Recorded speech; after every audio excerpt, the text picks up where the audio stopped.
After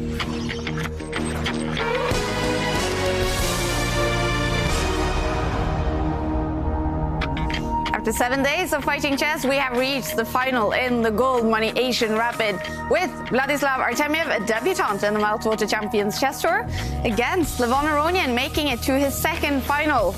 And what a journey it has been for Levon. He has been through so much, most recently leaving the Armenian Chess Federation due to lack of support. Levon has been determined to show he is still one of the greatest chess players in the world, and that is exactly what he is doing. Could be about to win his first final in the Meltwater Champions Chess Tour. So welcome to the Goldmoney Asian Rapid.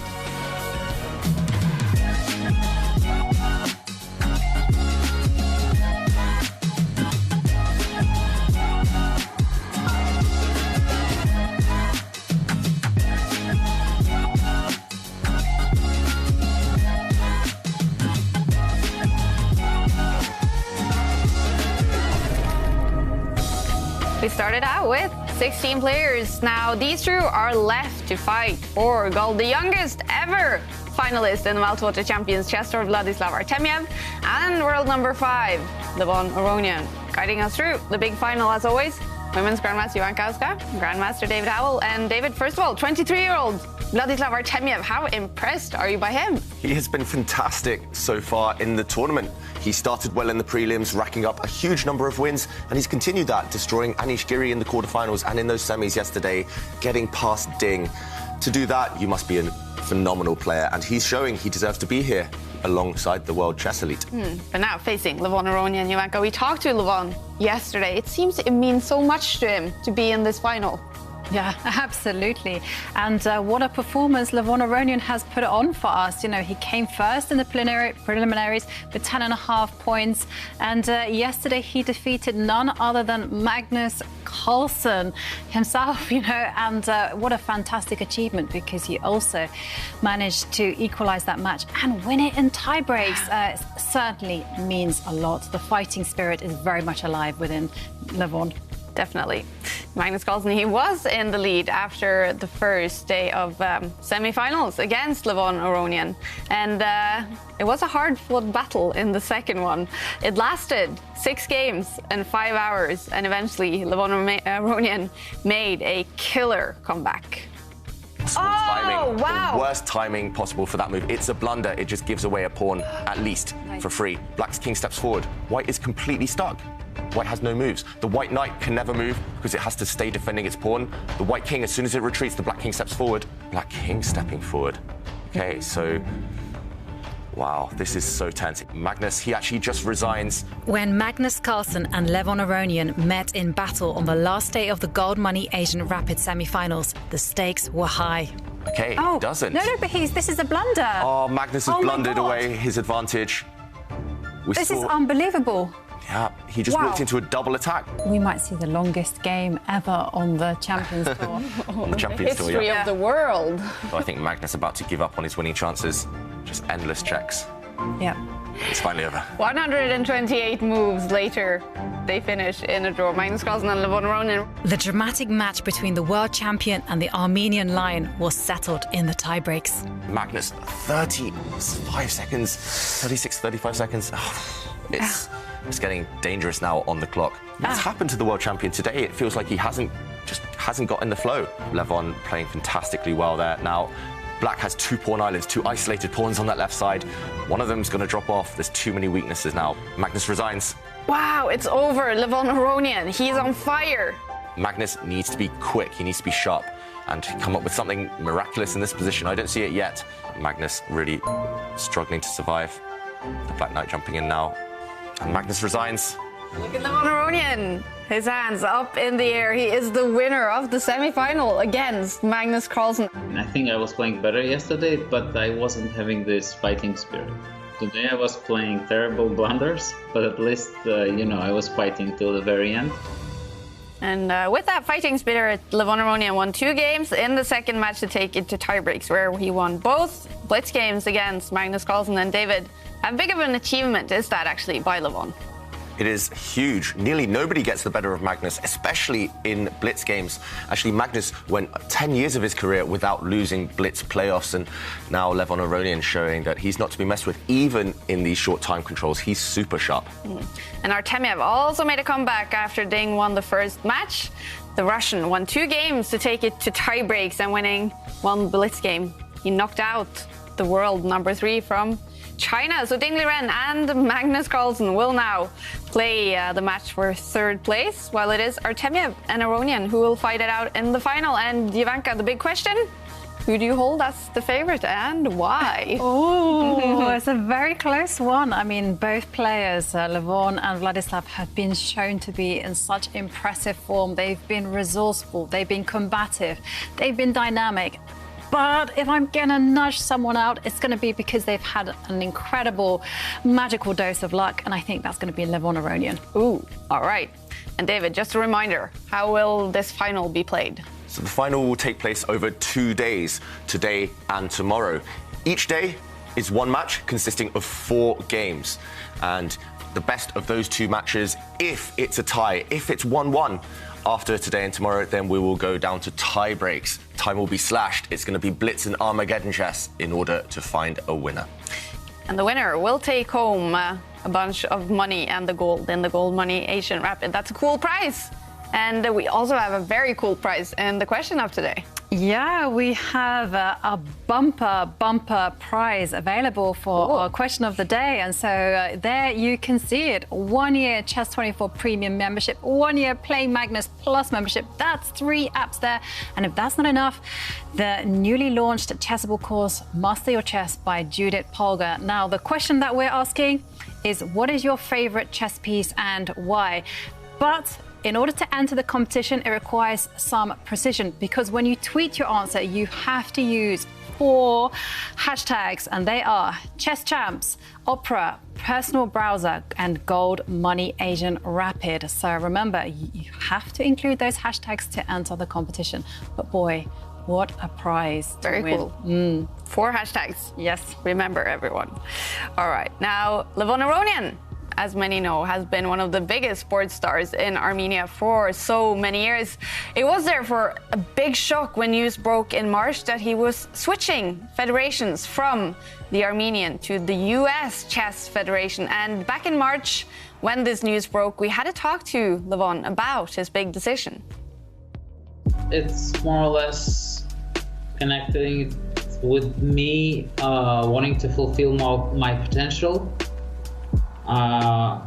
Unfortunately, the situation in my country is not perfect for that. I waited for quite some time, waiting for things to stabilize, but unfortunately they didn't, and so I took this decision.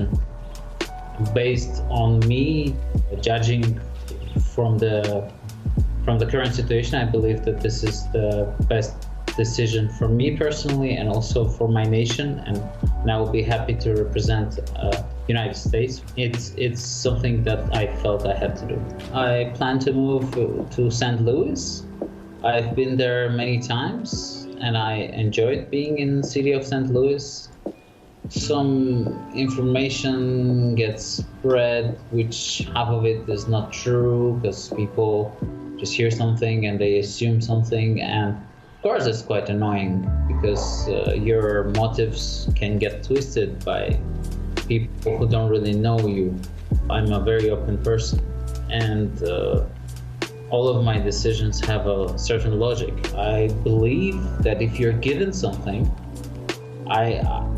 some people call it God, some people call it nature, but I believe if you're given a talent, it's your responsibility and your duty to try and to use it. Levon making it clear he didn't feel he got the support he feels he deserves from the Armenian Chess Federation. Now 38, that is no age in chess, David. How long do you think Levon can stay at this top level? He still has plenty of years ahead at the elite level. He's already had this longevity. He's been there, actually, in the world top 10 since 2005. So he shows he belongs. And, I mean, he's on a high right now. Yeah. He won Norway Chess last year over the board in this Meltwater Champions Chess Tour, 2nd final now, beating Magnus. it feels like he's definitely got a few years left at the top. Many more years, actually. And when we talked to Levon yesterday after he won the semi-final against Magnus, it was very clear that he is still very motivated to keep playing at the top level. You know, after you announced that you would leave the Armenian Chess Federation and switch to the US, you said it was a little bit about the support from Armenian Chess Federation. Is it nice for you to just show the world that you're still, I mean, undoubtedly one of the best chess players in the world? I work very hard, and the results will come when you work very hard. Sometimes things don't work out, but this is something that I dedicated my life to, you know, proving people wrong. So I'm always excited when I can. What a great guy, Levon Aronian. He has already achieved so much. What would be the highlight for him, Ivanka? I mean, what an incredible list of achievements there. I mean, if I had to pick one, it might be being Blitz World Champion in 2010. Another one that really draws my eye was actually winning the FIDE World Cup in 2017. You know, that was just absolutely amazing and got him a spot in the candidates. And it's been there for so many years, David. Still in top of chess, world number 5 currently. I think we can actually show his rating over the last 5 years. Is this showing he's very stable in top chess? Yep. It's that consistency that is key for Levon Aronian and for all chess players. We do see a bit of a dip around mid-2019, but it just shows the strength of his character that he rose again back to world number 5. We've seen him over 2,800 before. I expect him to go over 2,800 again because he is that strong. And that's the beauty of chess. It's not about age, it's about motivation. And players, they continue improving if they keep working hard. And that's definitely the case for Levon. And this is from Norway Chess last year, one of the only over-the-board tournaments that you mentioned. Levon won this tournament. He still hasn't played a World Championship match, Ivanka. Do you see that for Levon in the future? Well, this is primarily the reason why he transferred over to the United States Chess Federation, because he has higher ambitions, because he's pretty high up there anyhow. So I definitely see that Aronian thinks of himself as a world championship contender. So, yep, if he wants it and is willing to work hard at it, then absolutely, why not? And he's been in one final in the Meltwater Champions Chess Tour before he lost that to Timo Rajabov. Do you think it would mean a lot to him, David, to win this tournament now? Yes, of course. It does feel as well as if fortune is on his side after the fantastic performance in the prelims, after getting past Magnus. And yeah, it would mean a huge amount to him. We see the passion, the emotion on his face yesterday when he did squeeze past Magnus. And it's getting close now. The very first game in the big final in the Goldmoney Asian Rapid. Let's head into the play zone. Levon Aronian.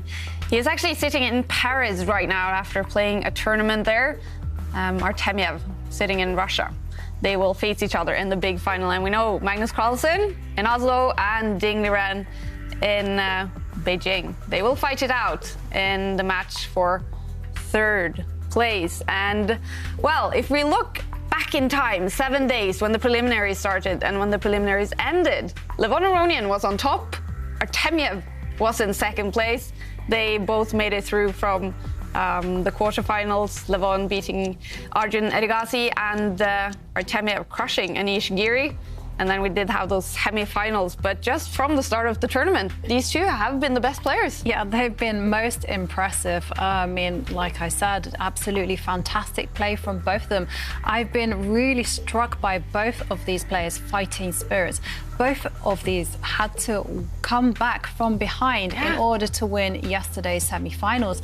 And Levon Aronian, of course, defeating Magnus Carlsen in the tie breaks, and as did Vladislav Artemiev, who defeated Ding Liren, the world number 3 player. So absolutely phenomenal achievement. And both of these ties, they really had their backs up against their wall. It looked like they were going to go and be knocked out of the tournament, but they came back. They fought on. Fantastic. Artemiev versus Aronian. in the big final. And in rapid chess, David, I mean, they haven't faced each other too many times. Yep, for elite chess, this is not a huge number of games. And we do notice it's Artemiev who has the lead with 3 wins to Aronian's 1. So maybe some might be thinking of Artemiev as an underdog. He will not see it that way, however, and he'll be confident against Levon Aronian. And we are now waiting for Levon Aronian, Ding Liren and Magnus Carlsen. They will fight it out in the match for 3rd place. We see them ready to fight on. And then we did see Artemiev showing up to the board. We are waiting for Levon Aronian, who will start with the white pieces. And what do we expect when Levon has the white pieces? We saw how strong Levon was with white against Magnus, actually inflicting some defeats on the world champion there. Levon, he's known for serving with both hands. Actually, lately, he's moved towards King's Pawn openings, more dynamic, open games. And he's quite direct with his style. He likes to occupy the center. He likes to be on the front foot very early on, sometimes surprising his opponent as well with some weird, wacky moves. And yeah, Artemiev, of course, is as well known for his creativity. That's why I expect to see some really titanic opening battles in this matchup. Yeah.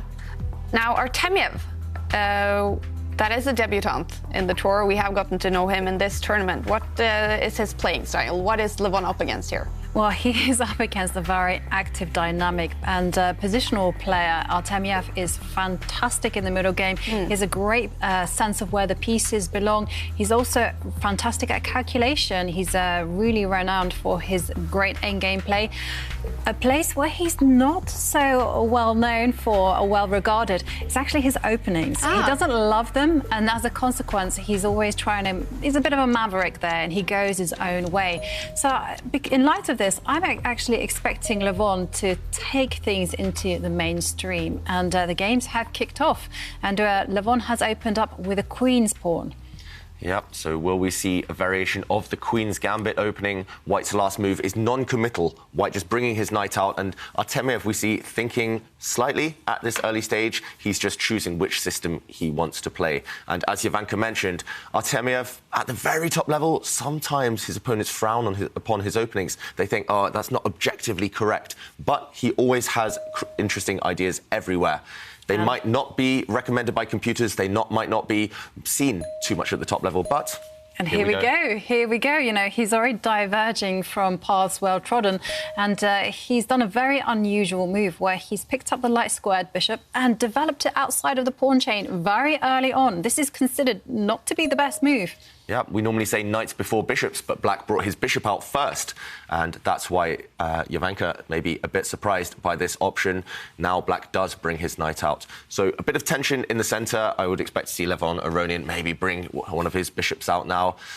Artemiev, I've noticed he does just want to survive the opening. As you mentioned, Jovanka, the middle game and endgame are where his strengths lie. So often surviving, maybe just obtaining a solid position will be what Artemiev wants to achieve. And there we go, Levon Aronian just pinning the Black Knight, bringing out his bishop to a very kind of uncomfortable diagonal for the opponent. Black now has to deal with some pressure in the centre. Yeah, and I'm slightly surprised that Levon hasn't actually chosen the most direct way to play against this light square bishop that came out. I mean, my understanding is that you try to punish Black immediately for such insolence.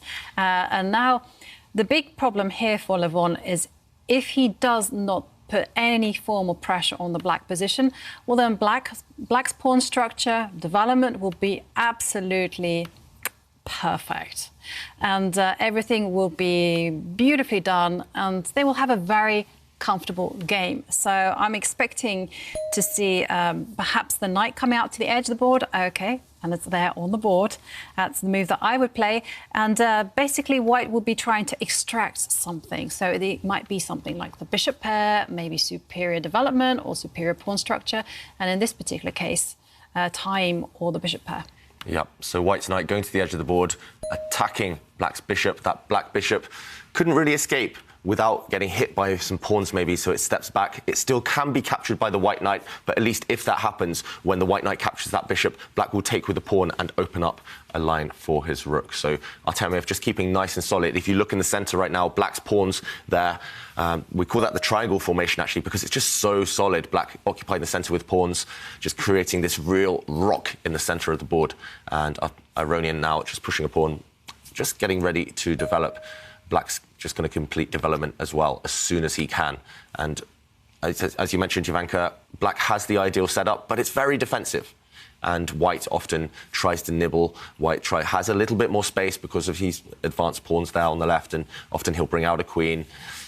As black, it's very difficult sometimes to know exactly what the plan is once you've finished development. But at least Artemiev knows over the next few moves he's going to bring his bishop out, castle his king, and then he'll start looking for plans.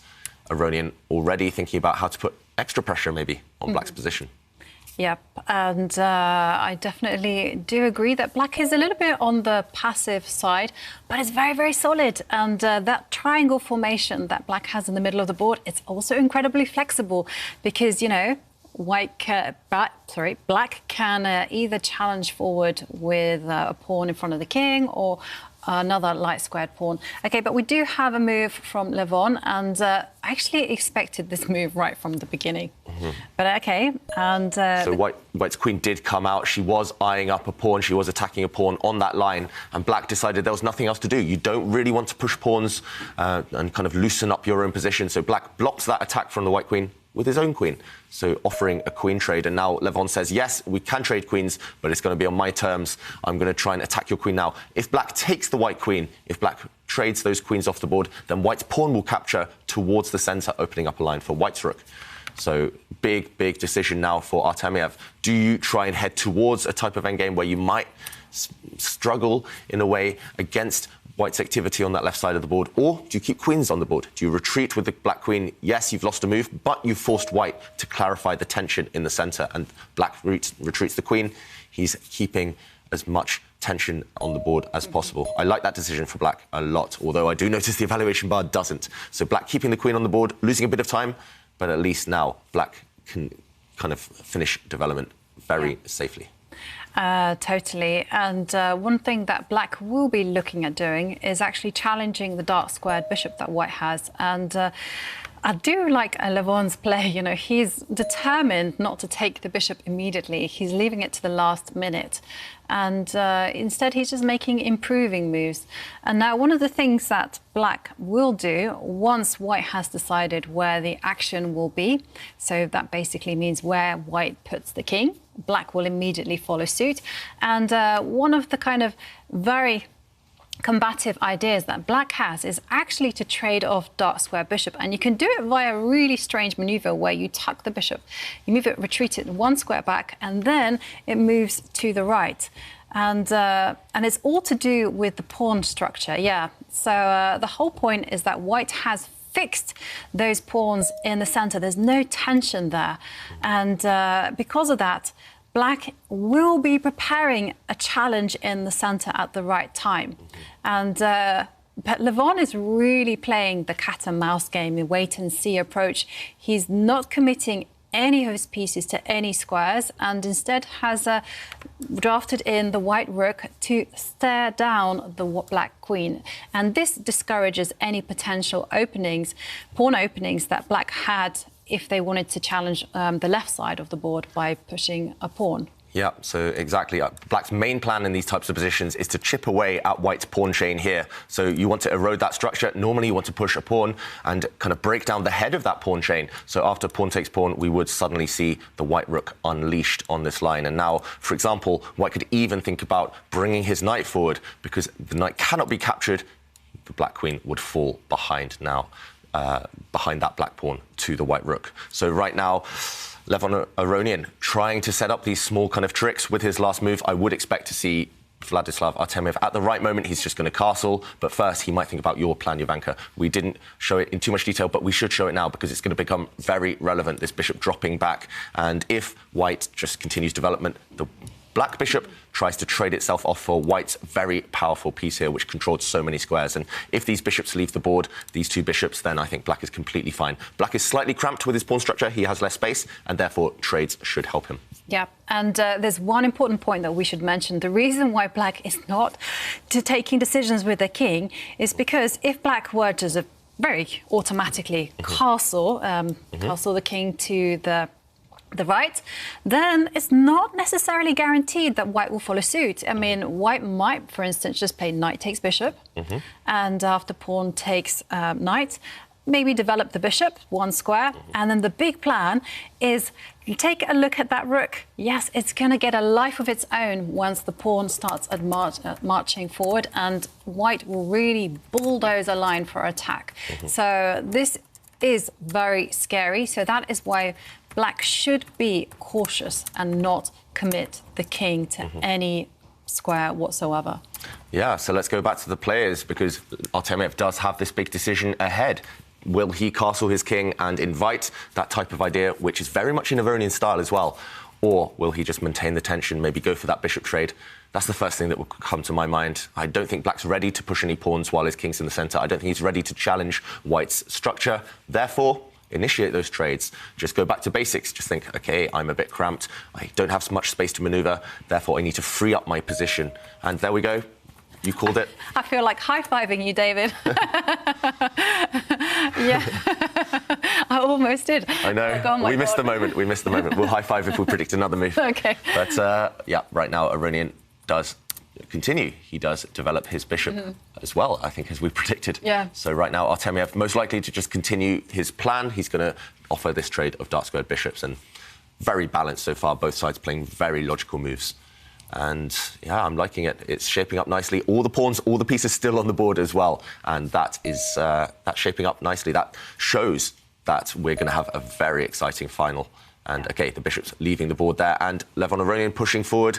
He's traded off his dark square bishop, so now he controls more dark squares with his pawns. Yeah, and this is also another instructive moment from Levon Aronian, because I did explain that black's plan, and David as well, that is to chip away at white's stronghold, and black can either do that by challenging the head of the pawn chain, or another point would have been in the middle. And so Levon Aronian just goes, nope, I'm not going to allow that. Instead, we're going to clamp down on the position. And now a strategic idea which Levon could employ is to play knight takes bishop, drop back the white queen at some stage, and then start advancing pawns there on the left, going full throttle there, and just locking down the position as much as possible, and squeezing the life out of Artemiev. OK, we might actually see it. So you're expecting that bishop to be traded now? I mean, it has to be traded at some stage, right? Otherwise, the light square bishop will find life somewhere. Yeah, so this bishop, we're expecting it to be traded now. Otherwise, I mean, the moment might pass, the bishop might run away. So you might as well capture it now. There's no reason not to. And then the move Jovanka's thinking about either now or on the next turn is to just drop back the white queen.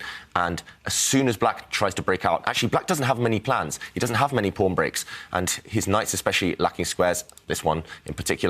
So if he does push, then at least now, because your queen has stepped out of the way of your pawns, I mean, look at this pawn chain. We could see black trying to continue undermining these white pawns, but white continues to back them up and support them with his own pawns. And this pawn chain, this is quite a cool one. Yeah. White just controlling all the dark squares now with his pawns. Black's going to struggle for space, black's going to struggle to break out, and it's going to be very one-sided if Levon Aronian can achieve this type of thing. I'm slightly concerned that his king's still in the centre, so there might be ideas, for example, of black pushing a pawn and trying to kind of open things up for his queen. Oh, my God. But that is totally unexpected. He is going into full space monster mode here, because he's just grabbing as much space as possible, and it wasn't on the flank that I expected it. It's on the other side of the board. Wow. Yeah, and as soon as Artemiev castled his king on this side, Levon Aronian, he sees that as a red flag, and he's going to run towards that king now. And look at these pawn pushes. He actually has kind of a threat. Probably not right now, but over the next few moves, he's going to try and push this pawn forward and maybe trap this black bishop. Yeah, this one's heating up now. Is that instructive when Artemiev castles kingside? Aronian starting to push pawns on that side. He now wants to fight on that side. Yeah, it's pretty instructive the way he waited until the king had moved, and it's also very, very risky because Levon is completely neglecting his king safety. And I remember David coined this phrase, borrowing it from Spider-Man, but it's very, very apt here. And it's like, with great space comes great responsibility. And you can just see Levon has really stretched out his position to the max. He wants it all. So in light of this, what Artemiev is going to be doing is just going to be blasting open lines. He even should sacrifice pieces, if necessary, to get at that white king. Look at White's pawns just before they start to disappear and get traded off. White has a V structure with his pawns right now. It's quite a rare pawn structure, this one, and it's effective if you can keep it. You're controlling all the dark squares now with White, but, as Ivanka mentioned, Black might well just smash open those pawns with a piece sacrifice. The Black Knight on the edge of the board now, if it decides it's got no future on that side, it might well think about taking some of the White pawns, and then the Black Queen could leap forward, and we would see real chaos. But right now, Levon has a big decision to make. It's going to shift over now to this left side after Black's pushed a pawn there. He needs to make an immediate decision about whether to trade, whether to maintain that those pawns on that side. I don't see any way to continue the momentum for White, so you might have to take a timeout for now. Trade a set of pawns and then maybe castle the king, or at least step forward with the White king because the rooks need to be connected. Levon, he's been very, very creative. He's playing the most ambitious moves on every turn. But what's the follow-up? That's the question. Definitely the follow-up. And we actually have a question from Bastian Mühlewink, who says that I guess the players are not allowed to open an additional window to listen, or maybe to ignore, our suggestions for the next move. Is that somehow checked or regulated? Yes, it most definitely is checked. And the players are not allowed any outside assistance, because although David and I might not be using so many times the computer, we do have one thing to our advantage, and that is we can see the bar. So therefore, we know when there are critical moments. So even just having the presence of a bar on the screen, that is going to really help the players. So no outside assistance at all. Yeah, and we do have arbiters, so chess's version of a referee, just keeping an eye on the players. They have to share their screen. They've got this camera on them, but there's also a secondary camera surveying their surroundings. We're very strict. We like to ensure fair play in these tournaments. So, yeah, the players definitely won't be opening other browsers. We'll be able to spot that, and they will get told off. So no chance of that one. Yeah. The players, they're very focused, you can tell. It's just about them, the board and the clock right now. Yeah. And, OK, we do finally see that Black Bishop being traded off for White's Knight. That was bound to happen sooner or later, so no surprises there. White's Knight did look awkward at the side of the board, so that makes sense for Levon Aronian. The Black Knight on the edge of the board now also looking a bit odd. White has the option to take it with his bishop if he wants to, but I'm not so sure that that's part of Levon Aronian's plan. I think his long-term goal is to make that Black Knight on the side of the board look bad. At the moment, it does have one square to jump forward to. It does, as I mentioned earlier, maybe want to sacrifice itself for some pawns. And that's what Levon Aronian is wondering about. How can he stop that knight springing forward? How can he fix it offside as a weakness, as just a bad piece later on in the game? So we do see a pawn trade, meanwhile. I think it had to be done again by Aronian. He will not be too happy with that one, although it does open up the white rook on that side against the black queen. So maybe some tricks there later on. Yeah. And the play is really shaping up quite nicely. And we do have a quiz of the day where we're asking what is your favourite chess piece and why. And before I reveal some answers, I have to find out. David, what's your favourite piece? Oh, my favourite piece? Oof, it's got to be the bishops. Yeah? As long as they're together, as a pair. Oh, OK. And you, Kaya? Oh, I love the knight. Yeah. It's such a cool piece. And it, it's the, It's you like the craftiness of it. Yeah, and just the look of it. Yeah, it is quite ornate. And I always liked it when I first started working with chess, and I started working on tournaments with Magnus Carlsen.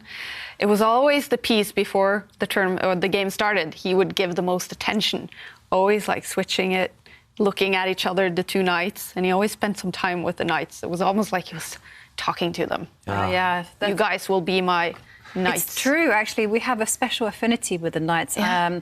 Some players face their knights forward. Yeah. Me. Some players, also you face them forward, right? So we towards the enemy king. Exactly, and some players to the side. Yeah. And I think Simon once told me the story that someone faced the knights backwards. And that's like, no, that's just too weird. Okay. Talking of knights, we do have a big move, a knight jump attacking the black queen. That knight couldn't have been captured because the black queen would have come under fire from white's rook. And now look at this white knight. It's just jumped into the heart of black's position. Levon Aronian now attacking the black queen as well. He's going for the draw. We might even see a result. The white knight attacking the black queen. The black queen has nowhere else to go but repeat the position. We're going to show this on the analysis board because it's quite a crazy sequence, but we have a result. It's a draw. It is a draw in the first game with Levon Aronian and Vladislav Artemiev. Aronian here with the white pieces. So a little bit of a slow start to the final. They are tied after the first game. In 15 minutes, game 2 will be coming up. Artemiev will then have the white pieces, and they were sitting there still looking at this, maybe already preparing for that game number 2. And well, David, was it a slow start? Yeah, it looked like a position full of life. I was actually very excited because I thought that position was about to get even more exciting. But Levon Aronian decided, actually, he didn't like what was happening from the white side. He wasn't fully comfortable with his position, probably because of the white king, still stuck in the centre, potential target, and even if it does castle on this side, it will never be safe. It has no shelter over there, no protection. So maybe Levon Aronian just nervous about the future of that white king, deciding, OK, it's time to bail out. It's time to escape from this game, force a draw, live to fight another day. And he brought his knight forward, attacking the black queen. Suddenly, this knight threatening the black queen. As I mentioned, it could not be captured. Do not take this knight because suddenly the white rook will spring up and take the black queen. So that black pawn was pinned. It could not capture the knight. And in this position, the problem for black is you want to retreat the queen, but you have to keep this pawn protected. It is about to get snagged by the white rook, so you have to step to the side. That's one of the only safe squares to keep that pawn protected. White's knight jumps in. To me, it looked suicidal. It looked like this knight was getting trapped. But the whole idea is, again, you're hitting the black queen, which needs to keep protecting its pawn. So black has no other safe square other than this one to keep the pawn protected. And now white just repeated the position, dropped back with the knight, the queen sidestepped, and a continuous attack against the black queen. Yeah. The knights, a big part of the ending here, and I love the knights, the 2 pieces for white and black. It ended with a draw, and right before they decided to go into this draw, Ivanka, you were about to show us some answers to the question of the day. I did, I was. And yeah, so Rishab Shastri says that their favourite chess piece would be a pawn because it motivates me that it motivates me that if I could keep moving despite all the hardships, I could become the strongest piece, the queen. That's a nice answer from Rishab. And Kartik says that they prefer the knight.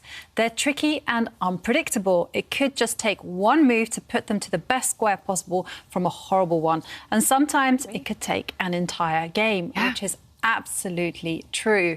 So our quiz of the day is, what is your favourite chess piece and why? And if you want to enter our competition, then you must tweet your answer using 4 hashtags. And there you can see what a prize we have in store for you today. 1 year's Chess24 premium membership and 1 year Play Magnus Plus membership. That's 3 apps included in there. And the newly launched Chessable course by Judith Polgar. It's called Master Your Chess, and it's brilliant. That's a good one. And yeah, you got to use those 4 hashtags though. And I'll read them out. Chess Champs, Opera, Personal Browser, and Goldmoney Asian Rapid. So tweet your answers. Looking forward to seeing them. Definitely. Go ahead and tweet, everyone. And we will now head into first game in the match for 3rd place between world number 1, Magnus Carlsen, and world number 3, Ding Liren. After the first day of semifinals, we definitely thought these 2 would play that big final. They ended up in the match for 3rd place and in this first game. What does it look like, David? So far, it's relatively balanced. We do have some small factors in the position which favour white, some also that favour black. White does have those that bishop pair, those bishops that I love so much. Right now, the white bishops don't look fantastic, but especially white's light-squared bishop, it has no rival, so later on might become a fantastic piece. There we just saw a trade of rooks. For black, Ding will be proud of his pawn centre. Black's pawns in the middle of the board, further advanced than white's are, meaning he has more space. He can push those pawns forward at the right moment to try and open things up if he feels it's necessary. And, OK, Magnus just dropping back his bishop. So very, very tense. There's only been a trade of one set of pawns so far, so not too many open lines. I slightly prefer white. How about you, Ivanka?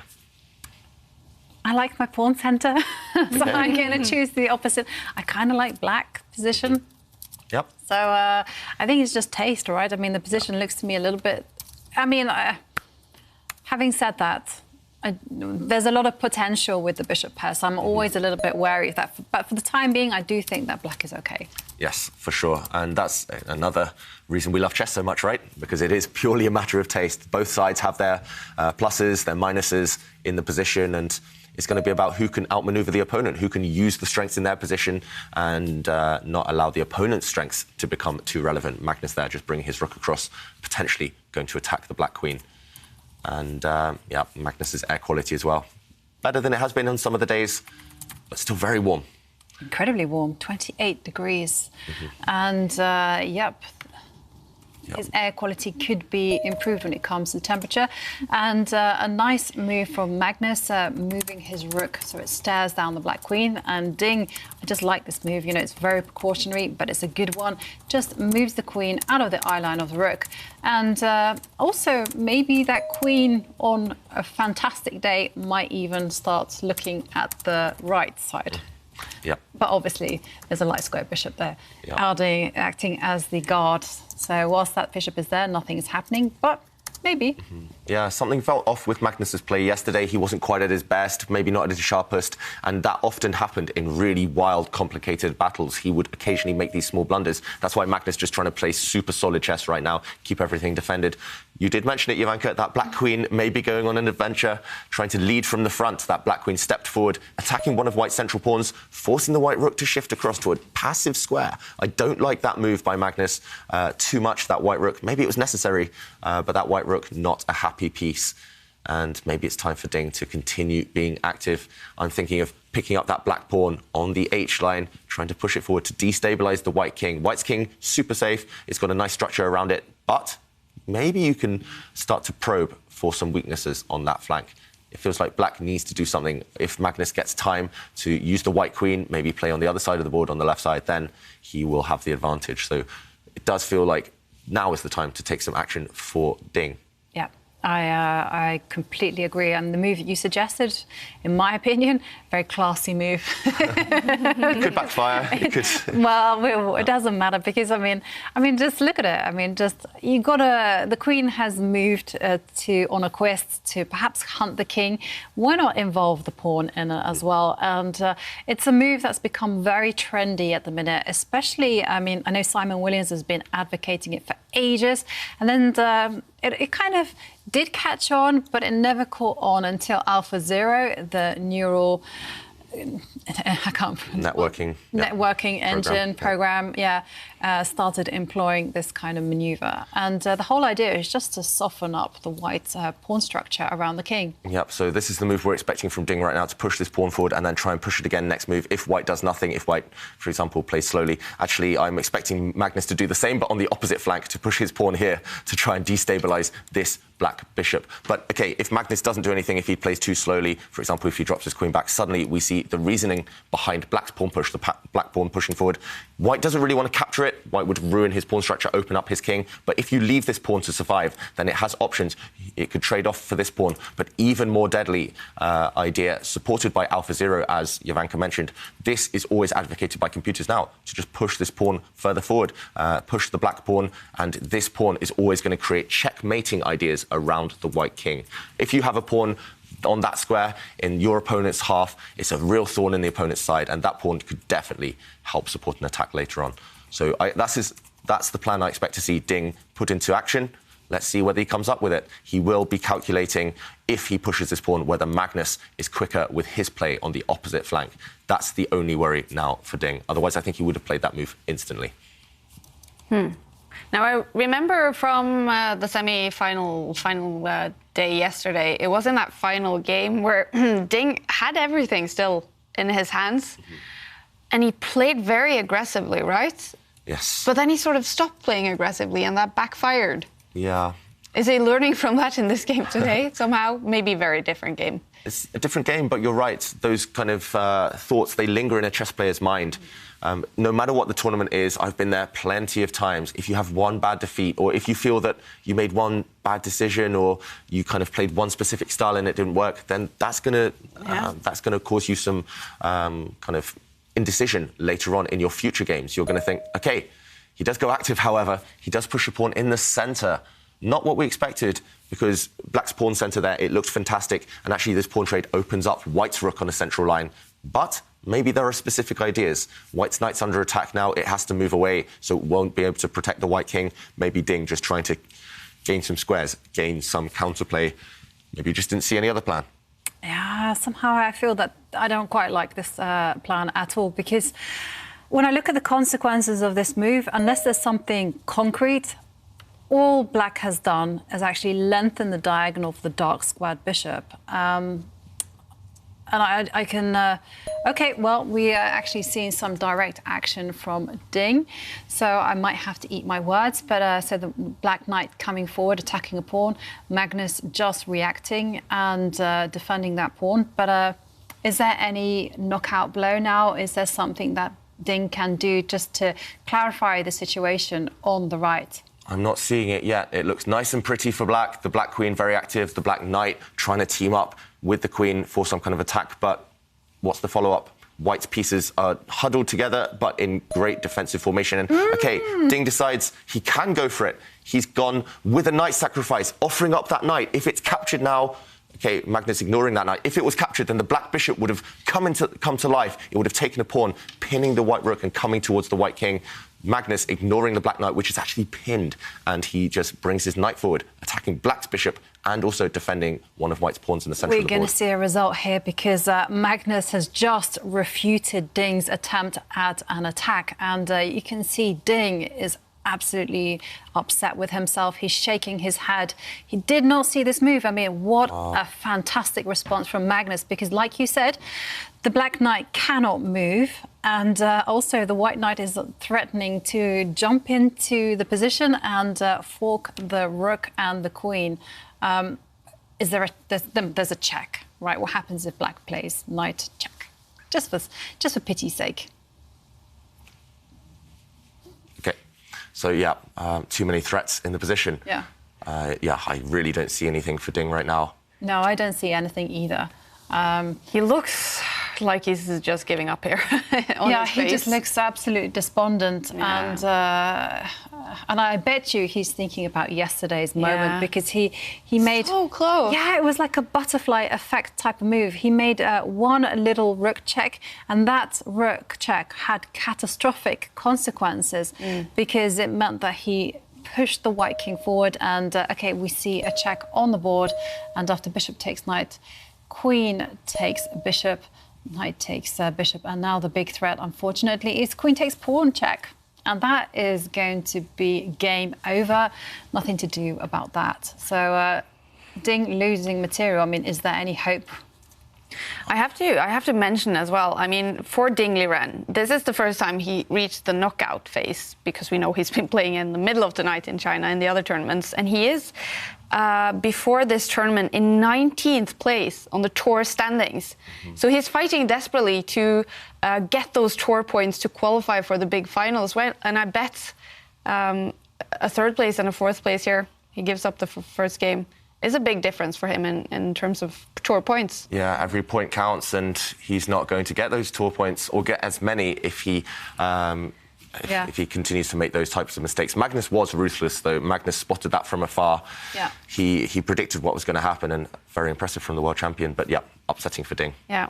But he can still, of course, make a comeback. This was only the first game in that match for third place. It was a win for Magnus Carlsen, however. David saying it was ruthless.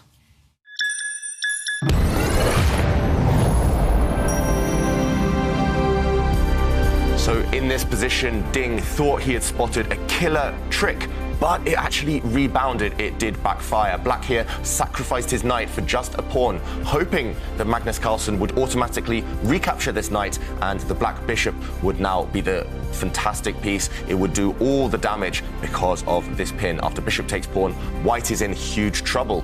The bishop and queen teaming up to attack the white king. However, Magnus Carlsen had realized that in the previous position, he did not need to take this knight yet. First, he brought his own knight into the game, attacking the black bishop and also defending this pawn. So that knight doing two jobs fantastically well, and ding for ding, there was nothing to do.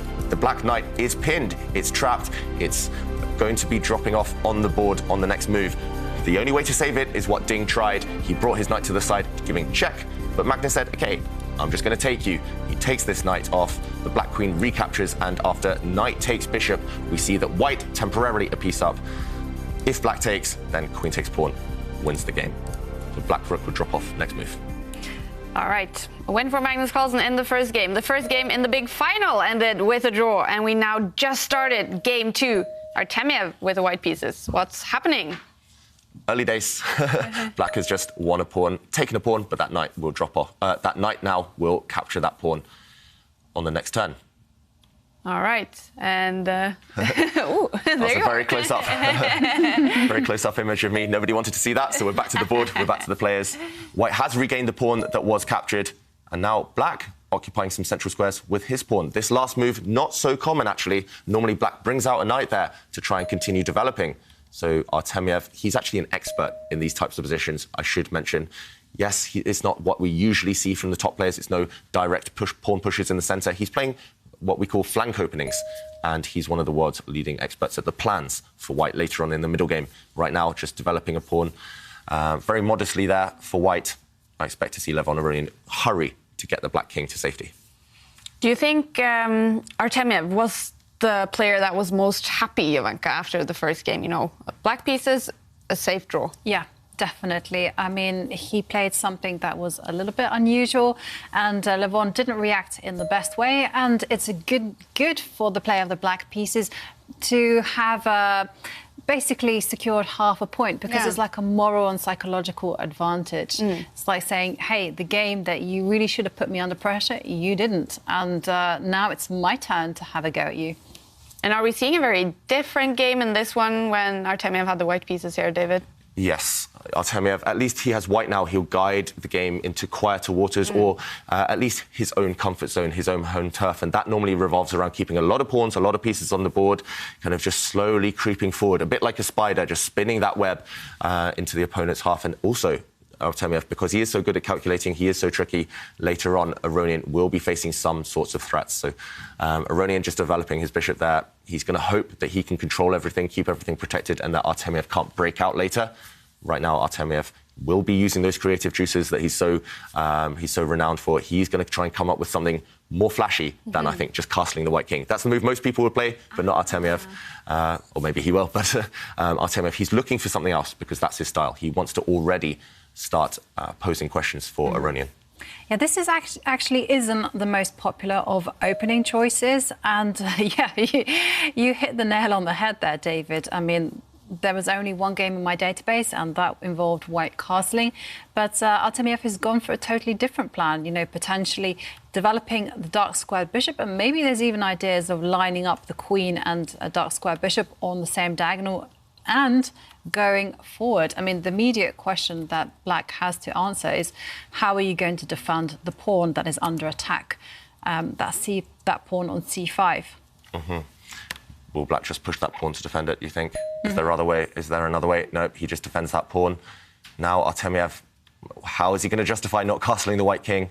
Is he going to continue with this kind of tricky, unorthodox play? And, OK, he pushes the pawn in the centre, maximum tension. He's being ambitious.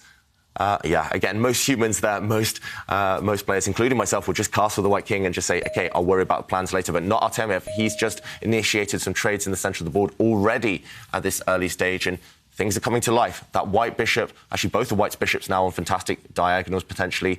Black's defending his own knight, but what's stopping Artemiev now from just trading off a set of knights, maybe even trading the queens and forcing Black's king to sit in the centre forever?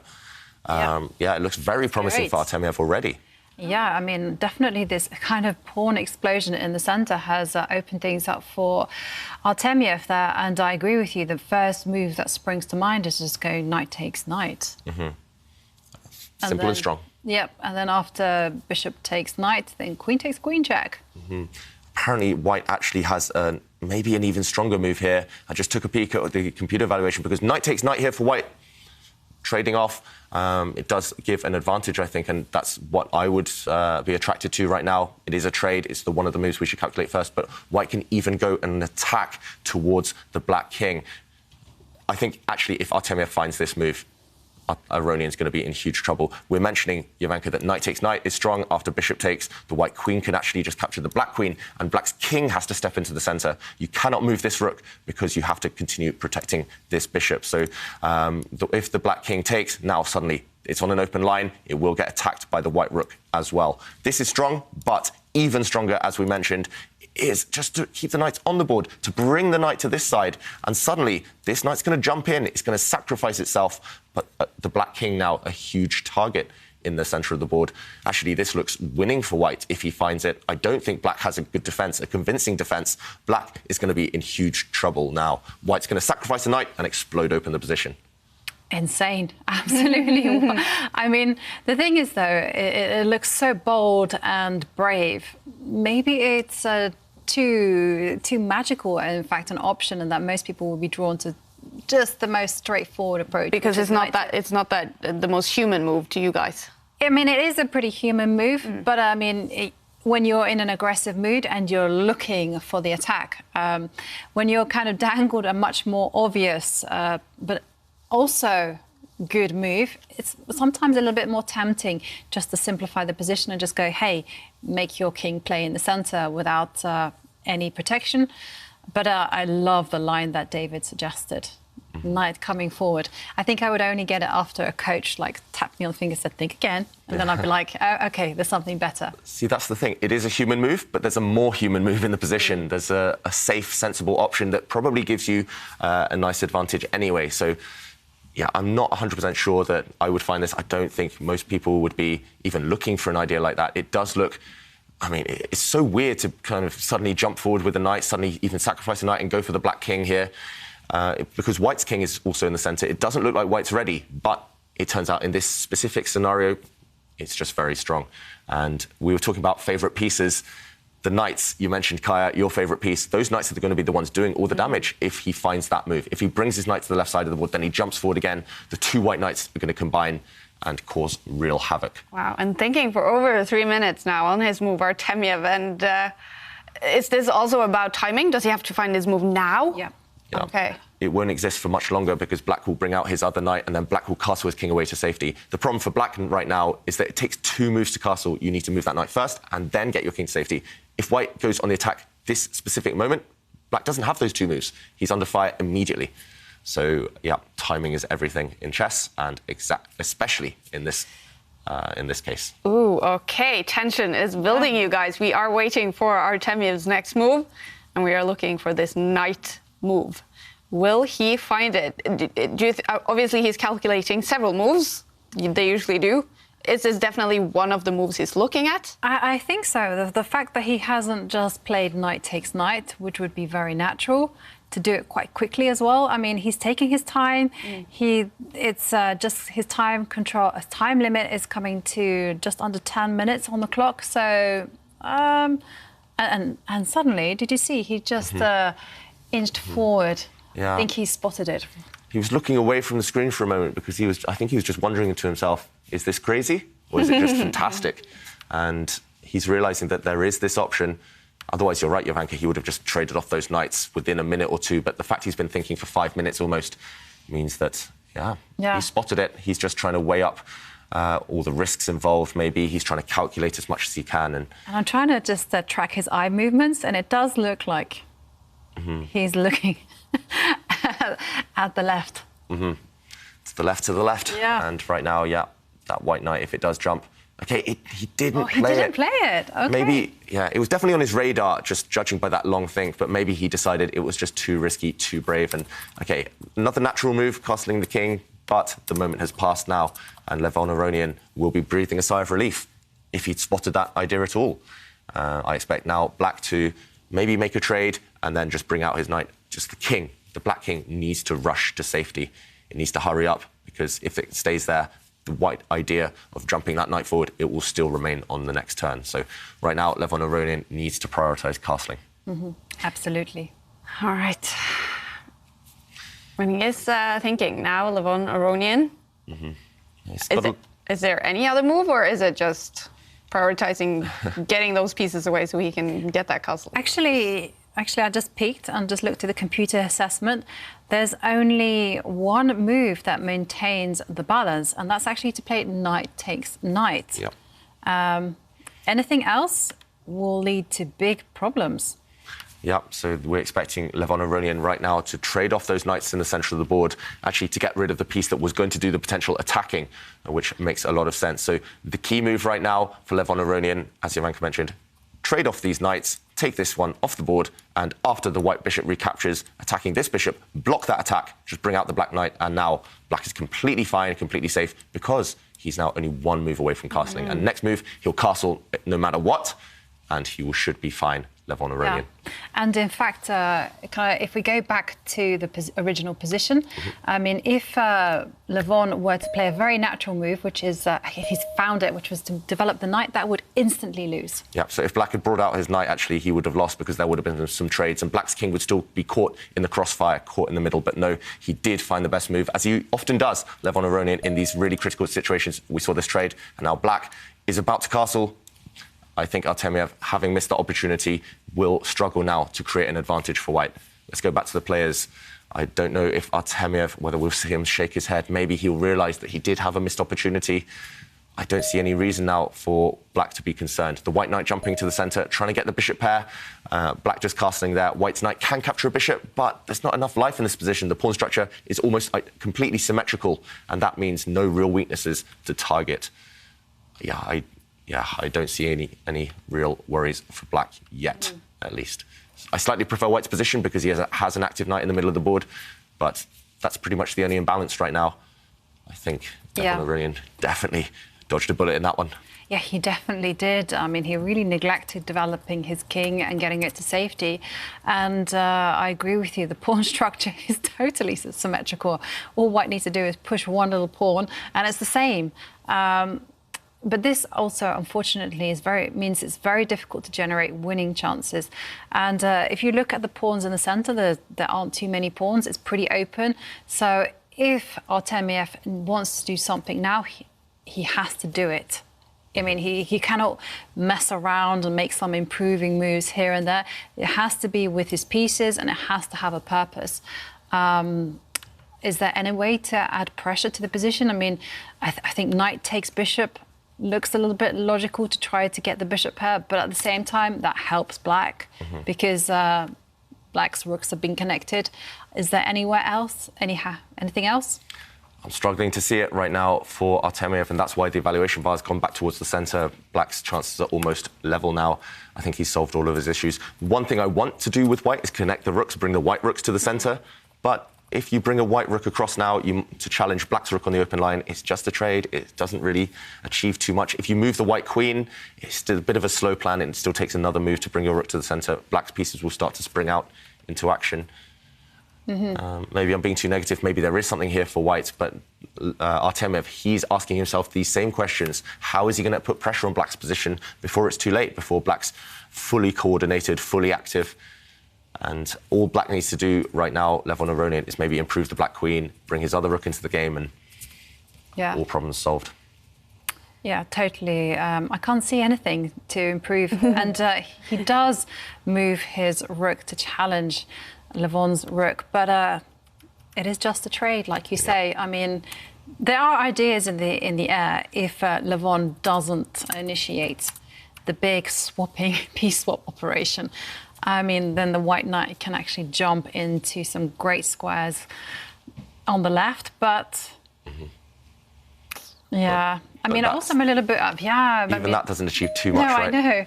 OK, so rook takes rook on the board, queen takes rook, and OK, I mean, the first tactical point that I see is that the queen is staring down a dark square bishop that white has in the centre is loose, it's not protected.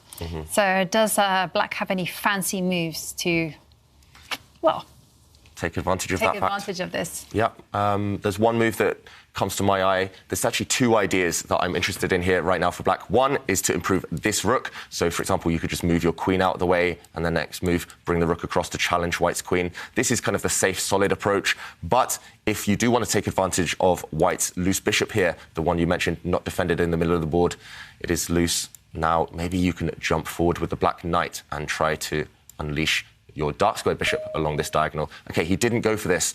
Here, the idea was if white knight captures the black knight, then suddenly the black bishop springs forward, and black is the one with the bishop out with some very strong pieces. But instead, Levon Aronian, he decided in this position to go forward with his bishop. Your idea, Jovanka, attacking the bishop immediately and attacking a pawn at the same time. But I think this can be defended against. I think actually maybe you can just bring your rook across and give away this pawn because there's too many threats against the black queen. I expect Artemiev, if he's feeling sharp, if he's feeling brave, to just bring his rook across, and now the black queen feeling very uncomfortable on this square. All right. What's your bet right now? What will game 2 end up with? At the minute, it's looking like the game might suddenly just fizzle out into a draw. No, I think there's still a lot of life left. Okay. A lot of life. Anything can still happen. Yes. And, well, definitely Artemiev is dropping down on the clock here, spending a lot of time now. So is this that moment you always talk about, David, when it is a good idea to take a step back and it is that critical time in the game? Yes, for sure. Artemiev, for him, although he's fantastic in time trouble when he's low on the clock, he definitely doesn't want it to become too drastic a situation. Also, Aronian, a lot of his success against Magnus Carlsen yesterday was when he had a time advantage. So Artemiev would have been watching those games, studying those games, and seeing that Aronian will cause you trouble if you drop down too far on the clock. That being said, it is a bit tricky now for white. There is a double threat against the white bishop in the centre and against one of white's pawns. So I understand him thinking now. I do think earlier a couple of quicker decisions would have been better. But, yeah, if he really, really wants to take the risk out of the position, I think he can in a couple of ways. So that's why he feels the kind of luxury of thinking right now. So even if he drops down to 4 or 5 minutes on the clock, because it is so balanced in terms of pawn structure, in terms of pieces, he should still be able to hold this at the very least. And I have to say, like, looking at the situation around both of the kings, they just have packed their pieces around the king. Is this very, like, typical game in a big final? They will not leave their king undefended. Yeah, this is definitely the pawn structure that people who prioritize king safety, they like to choose. I play this pawn structure with both colours, actually, because I'm terrified of getting attacked in any situation. And as you mentioned, Kaya, it's about pieces. There's no attacks coming yet. It's just too safe for both sides. And if you see the pawn structure and the bishop in front of each king, that's what we call the fianchetto, the bishops on these long diagonals, but also keeping the king super safe. And I would be shocked if we did see a checkmating attack anytime soon. Yeah. Still waiting for the Russian to make his move here. Is it just the nerves of being in a big final as well? You just want to look it over one extra time, not make any mistakes. Yes, I mean, I think there's definitely that. I mean, also, Artemiev is great at calculation, and he will be looking at concrete ways to try to put Levon under pressure. And the move that David suggested is on the board. And look how quickly Levon responded. You know, he's been thinking in Artemiev's time, and he just calmly moved his queen to the side. And so now there is the potential that black will simply start trading queens, and we're going to see even more swaps. Yeah, Aronian there, as you mentioned, thinking in the opponent's time, and that's the key at this top level. In chess in general, think when your opponent's thinking. A lot of people, they get distracted, they start walking around. I've seen many tournaments or in clubs, people just leave the board, walk around, and you lose focus, you lose time. When you could be putting your opponent under pressure by reacting immediately, and that's what Levon Aronian does. As you mentioned, this queen trade, if it happens, should favour black in terms of at least holding the game. he will solve any lingering problems. I mean, he solved most of them already. He's played some fantastic defensive moves, Levon Aronian, but this last offer of a queen trade, that feels like it feels like safety is very near now. Artemiev, if he wants to keep the queens on, then he has to run away. He has to give black the control of this open line. I think he definitely wants to keep the queens on. It just might not be possible any longer. One move, you could do that, actually. You could keep the queens on while not forfeiting this open line. Maybe you could jump forward with the white knight to block black's queen and block this potential trade.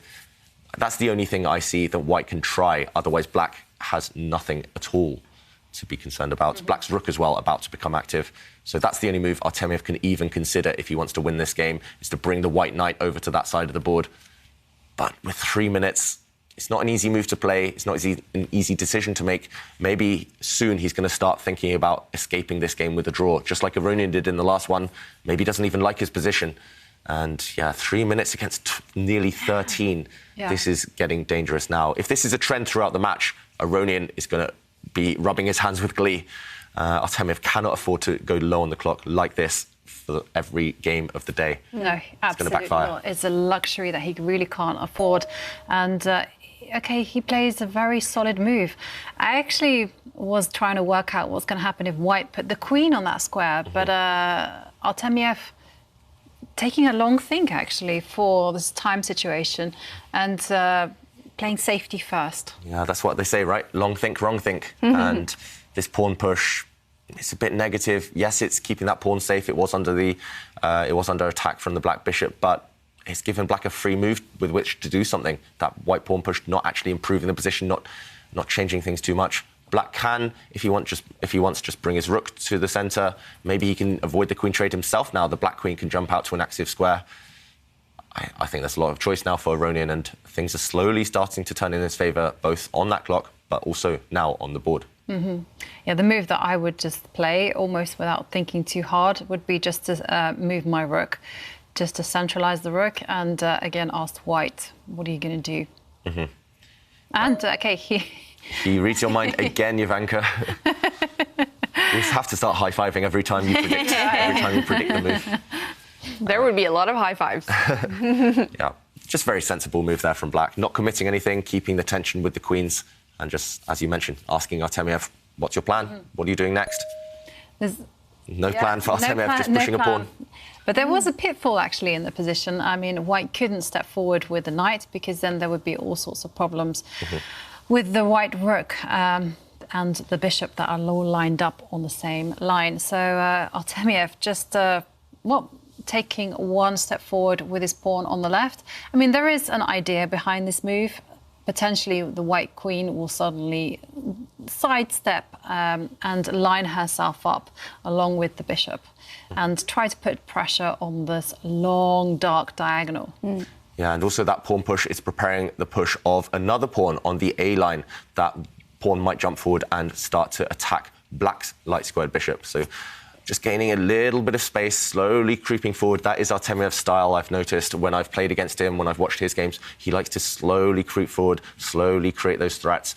It's often mysterious, it's often very slow, but when it does happen, suddenly, if the opponent's not ready for it, it can be devastating. So, yeah, Levon Aronian needs to make this decision. What to do with the queens. The queens looking at each other, staring each other down. I don't think that staring contest is going to last forever. I don't think you want it to last forever for black. You have to make a decision now. How else do you improve your pieces? You have to either trade the queens or move away with the black queen. Yeah. And that's what Levon Aronian is thinking about. It's a little bit of a sneaky move by Artemiev as well. It looks so innocuous, I mean, but there's so many potential ideas behind it. You know, I really like your idea of grabbing space with the pawn to attack the bishop that black has there on the left. I also just noticed another tempting possibility, which is actually to move the queen diagonally 2 squares to the left, and suddenly she's attacking 2 pawns. And Levon just moving his queen. Just one step, and it's covering one of the pawns at least. Very strange choice of square, though, from Levon Aronian. He's put his queen on a square. It's very passive. It's potentially going to get attacked by that white knight as well at some moment. I think he had many more tempting squares with that queen. he had many more active squares for it. And now, wow, Artemiev, talking of active squares for the queen, he's saying, I'm going to go to the corner of the board. This is not what we usually recommend, but there is this clear reason that Jovanka touched upon, is the fact that that queen in the corner now has lined itself up with white's bishop in the middle of the board, and there's going to be some tricks, there's going to be some tactics along this fantastic diagonal that the queen and bishop both sit on. There's a lot of pieces, a lot of tension there. White's knight might jump away, and then the white queen and bishop will be unleashed. So creative stuff by Artemiev. Definitely, and it looks so innocuous. It looks like Artemiev is like the god of inaction, but somehow it's causing a lot of pressure to Levon's position. So I definitely think the computer bar might say, well, it's around about equal, but psychologically, I think Levon will have to find some answers. Yeah, I said he'd solved all of his problems, and I think he had, but the last couple of moves, some strange stuff by Levon Aronian, especially that queen move, the black queen now, much worse than the white queen, actually. I'm starting to worry for black's position. I think it's much, much easier to play with white suddenly. Yeah, I really like what Artemiev has done. It's those slow, kind of strange moves that seemingly have no purpose, but then afterwards, if you look at the bigger picture, they all make sense. Artemiev, that's why we love his play so much, because he doesn't go for the conventional type of moves that others do. He's always surprising us, often surprising his opponents. And, yeah, you just see there's so many ways you can play chess. There's so many different styles. He has a very unique style. And that could cause Levon some headaches in the rest of this game. Suddenly it's not clear. What does black do?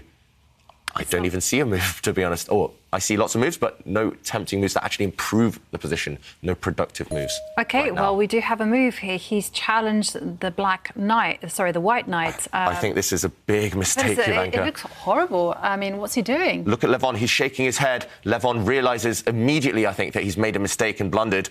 Actually, I see... the knight jumping in? Yeah, look at this. Stockfish, the computer confirms it. White can actually not win yet, but he can seize a huge advantage, almost a +2 advantage, if he finds a move with his knight in the centre of the board, going and actually taking one of the black pawns near the black king. That is a killer move, and we have to show this. Yeah. White's knight now can leap forward, taking this pawn, and now we understand why the queen and bishop have lined up together, because they are threatening the black bishop, this queen in the corner, doing a great job. And the justification is, OK, if black takes this knight, if black takes it, then you just take black's bishop, you gain back the piece, you've won a pawn in the process. If black decides, OK, I have to take this bishop first, then white can just give a check. This is check. You don't capture this bishop yet because your knight would have dropped off. Now, when the black king steps forward, he finds it. He finds the killer move, and now the queen would jump forward, and this is deadly. Black's king will be just dead on the side of the board. This is going to get checkmated sometime soon. Let's go back to the players, because he's found this move, and we could well see this position on the board soon. It's winning for Artemiev. Yeah. Wow, what a big mistake by Levon Aronian.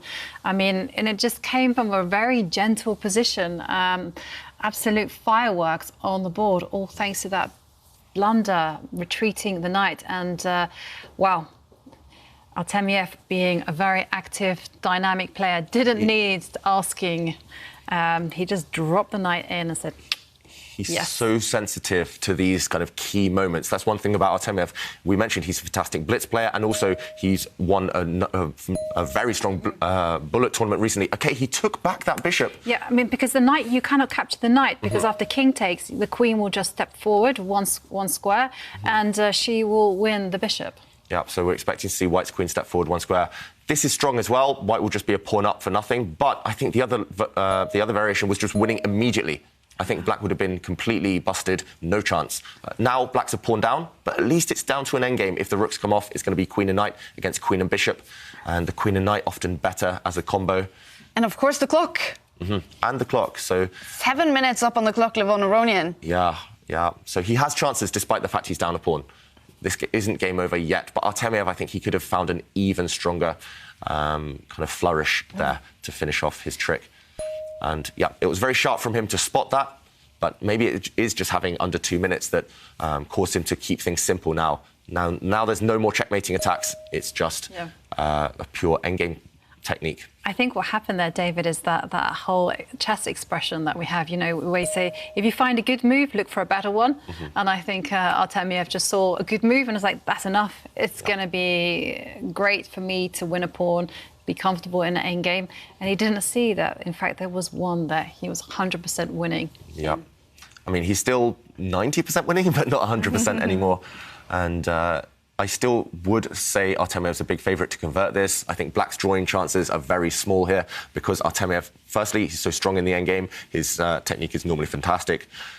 I wouldn't say flawless, but he doesn't give his opponents many chances. But also, for Levon Aronian, having missed that trick, his confidence is going to be feeling slightly low now. And, yeah, I expect to see him burn some time on the clock. But he was the big comeback king yesterday, and he was talking about his fighting spirit. It was amazing yesterday how much fighting spirit Levon Aronian had. Is that what he needs to find out, that fighting spirit? Yeah, definitely. And it was actually a pattern in yesterday's day as well, because Levon Aronian blundered quite frequently against Magnus, and Magnus either didn't see it or it was just by the fact that Levon just kept fighting and being resourceful that he managed to prolong the game. And, well, we have a move. Artemyev has started advancing his kingside pawns forward, and that's a very nice move. Mm-hmm. Yep, that's very nice, because that pawn is destined to step one square further and dislodge the Black Knight from its ideal square. That Black Knight is the only defender of the Black King. Once it moves away, White's Queen is going to jump into the position that Black Knight has nowhere it wants to move to. And Artemyev is going to ask the question to that Knight next move, where are you going? And the problem is, I don't think it's going anywhere good. So Artemyev finding this killer idea, probably, of pushing his pawns forward. He continues. He's going to dislodge that Black Knight. He's insisting on the idea. Yeah. Wow. And I mean, you have to do that, right? In chess, he's like, you know, I really want the idea. I need to dislodge that knight. And I think that this move is actually forced by Levon. He has to trade queens because look at that white queen is in the center of the board. And you kind of called it out yesterday. You said queens belong in the center. It's where they have maximum power. Would you capture the queen? Would you trade it? Yes. I don't feel comfortable all the time with queen and bishop against the queen and knight. I'm always worried that the queen and knight will team up against my king. So get the queens off, remove all the risk. And once the queens are off, the bishop is actually better than the knight because there are pawns on both sides of the board. And bishops are long-range pieces. They can switch from one side to the other in the blink of an eye. But knights takes a long time for them to hop around and to kind of reach the other side. So right now, just trade the queens, bring the white king to the center of the board, and I think that's going to be quite simple. It's going to be very straightforward. Our gold bar in the Goldmoney Asian Rapid is loving the situation for Artemyev in the second game here. He could be about to take the lead in the final against the Levon, and he makes his move. And, OK, we do see that queen trade, but the white king actually stepped forward. I was expecting the white king to run to the centre to make its way towards the left. But, OK, Artemyev has another plan in mind because he's marched his king up the board quite quickly. Yeah, so White's bishop next move is going to step away, and then White's going to continue pushing pawns and try to undermine that right side of the board.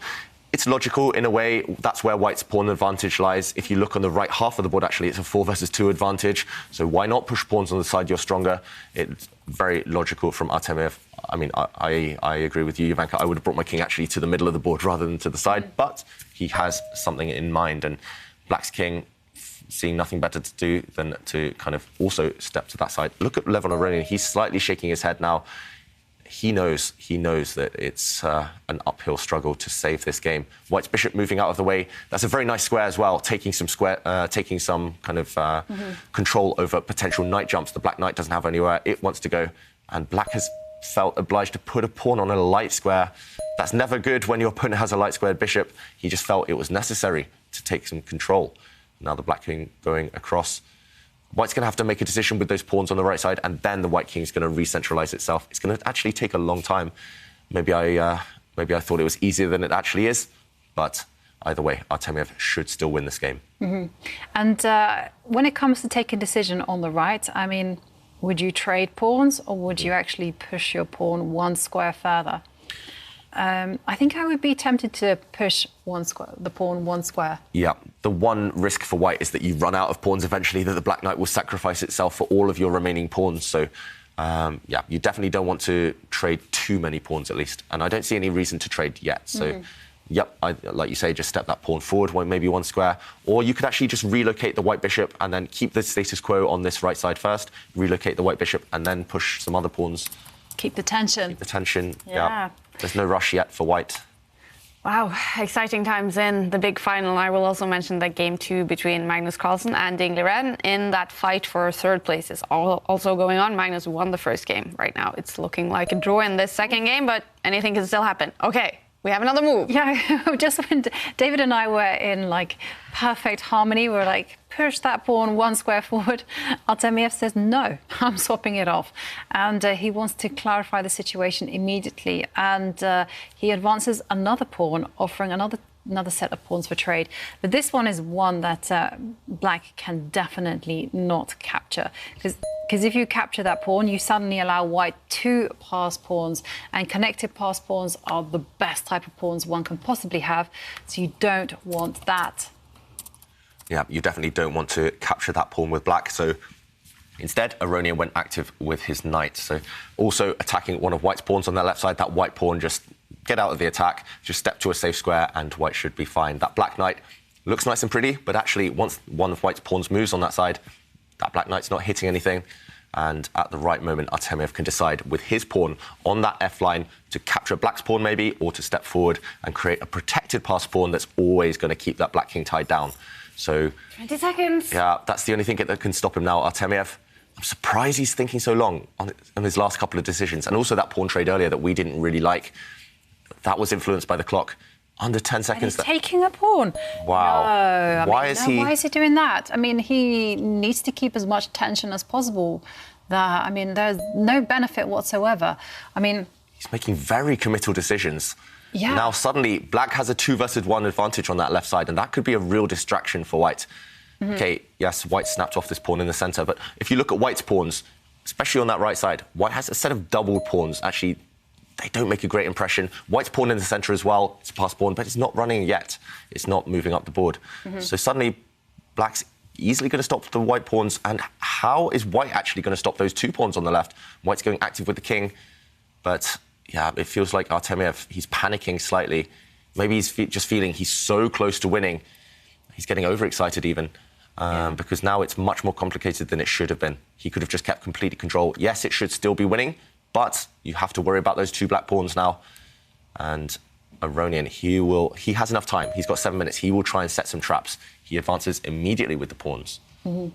Slightly surprising. I thought maybe bring back the knight first. And after pawn takes pawn... Wow, that black pawn is very close to queening. It's 3 squares away. I mean, I see a situation where white will probably be forced to sacrifice the bishop.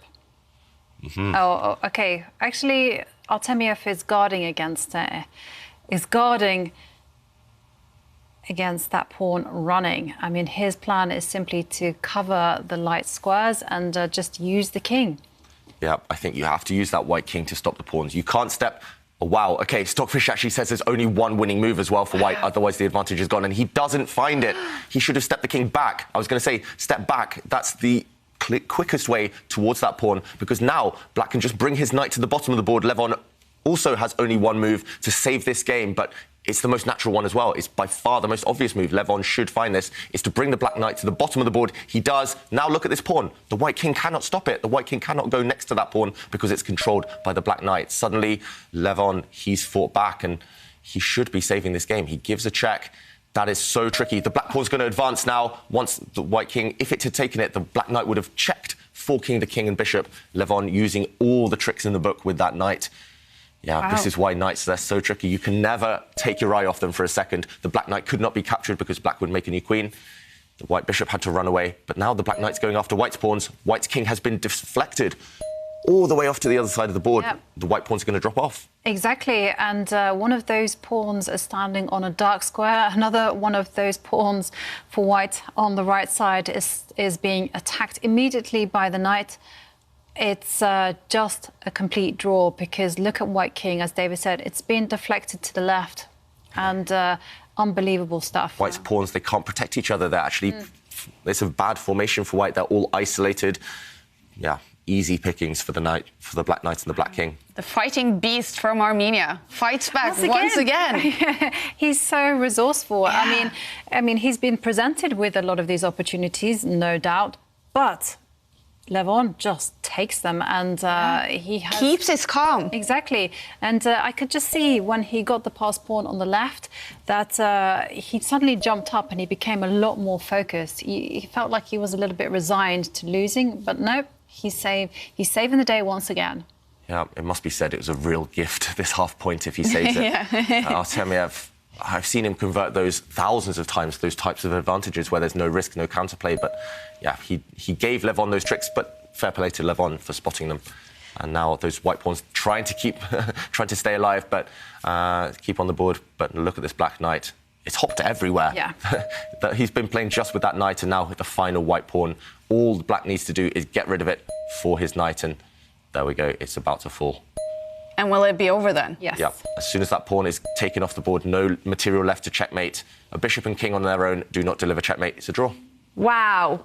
This was so close for Vladislav Artemiev to go 1 point up in the final. He had a huge advantage on the bar, making a mistake under time pressure, and eventually another draw in the final here. Wow, David, what a game. Where did Vladislav go wrong? Yeah, what a game. And actually, Vladislav Artemiev was winning for most of it. It was this moment he went to the wrong square with his king. He should step back and then try to go across to the pawn. Instead, he went from the side, and this allowed a miraculous trick, a really sneaky trick by Levon Aronian. He brought his knight to the bottom of the board. The white king tried to step back now, but this was the killer move. Check.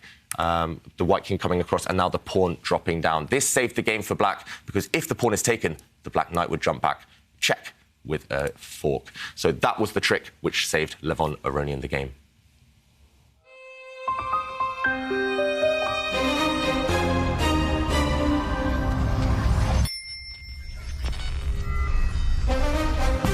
They're still tied. Game 3 coming up in about 14 minutes. Levon Aronian will have the white pieces. And of course, we're wondering, will we have a winner in the first match in the final? But of course, this being the Goldmoney Asian Rapid, we are learning so much about gold, investment in gold. And right now, we're going to be joined by an expert on this team, Ned Leland. He is the head of, and listen to this, everyone, head of gold and silver at the Jupiter Asset Management. Thank you for joining us, Ned. Thank you so much. I'm excited to be here with you all. Oh, we're so excited to have you. I know, actually, you were taking a look at the ending of the first, or this game here. What did you think about watching chess like that? Yeah, you know what? Actually, I watched the semi-finals as well, just as preparation to come and talk to you today. Cool. And I got quite sucked in, actually. I must say, I have no technical background, but I found it quite compelling. Cool. We love to hear that. And I love your title, Head of Gold and Silver. I mean, what do you do in your job? Well, look, so what it is gold and silver is a bit of an esoteric subject. It's actually for nerds, which may be some crossover here with chess. Definitely. But it has its moment, it has its moment where people become very interested. And Jupiter brought myself and my team in to run a fund a year ago. And that's just the name for the head of the desk, I suppose, really. All right. And it's been so interesting throughout this tournament to learn more about gold. And of course, everyone in the entire world knows about gold. It has such a huge status, such an immense status. Why, historically, does it have this status? Well, I mean, it's a big subject. The answer is that there's a sort of element of religious mysticism to it. And then there's also huge amounts of history whereby gold is operated as, I'm hoping I'll be saying things that other people haven't said to you, by the way, but basically gold was always operated as the risk-free instrument of the financial system, even right back into antiquity. That's why it doesn't have a credit rating.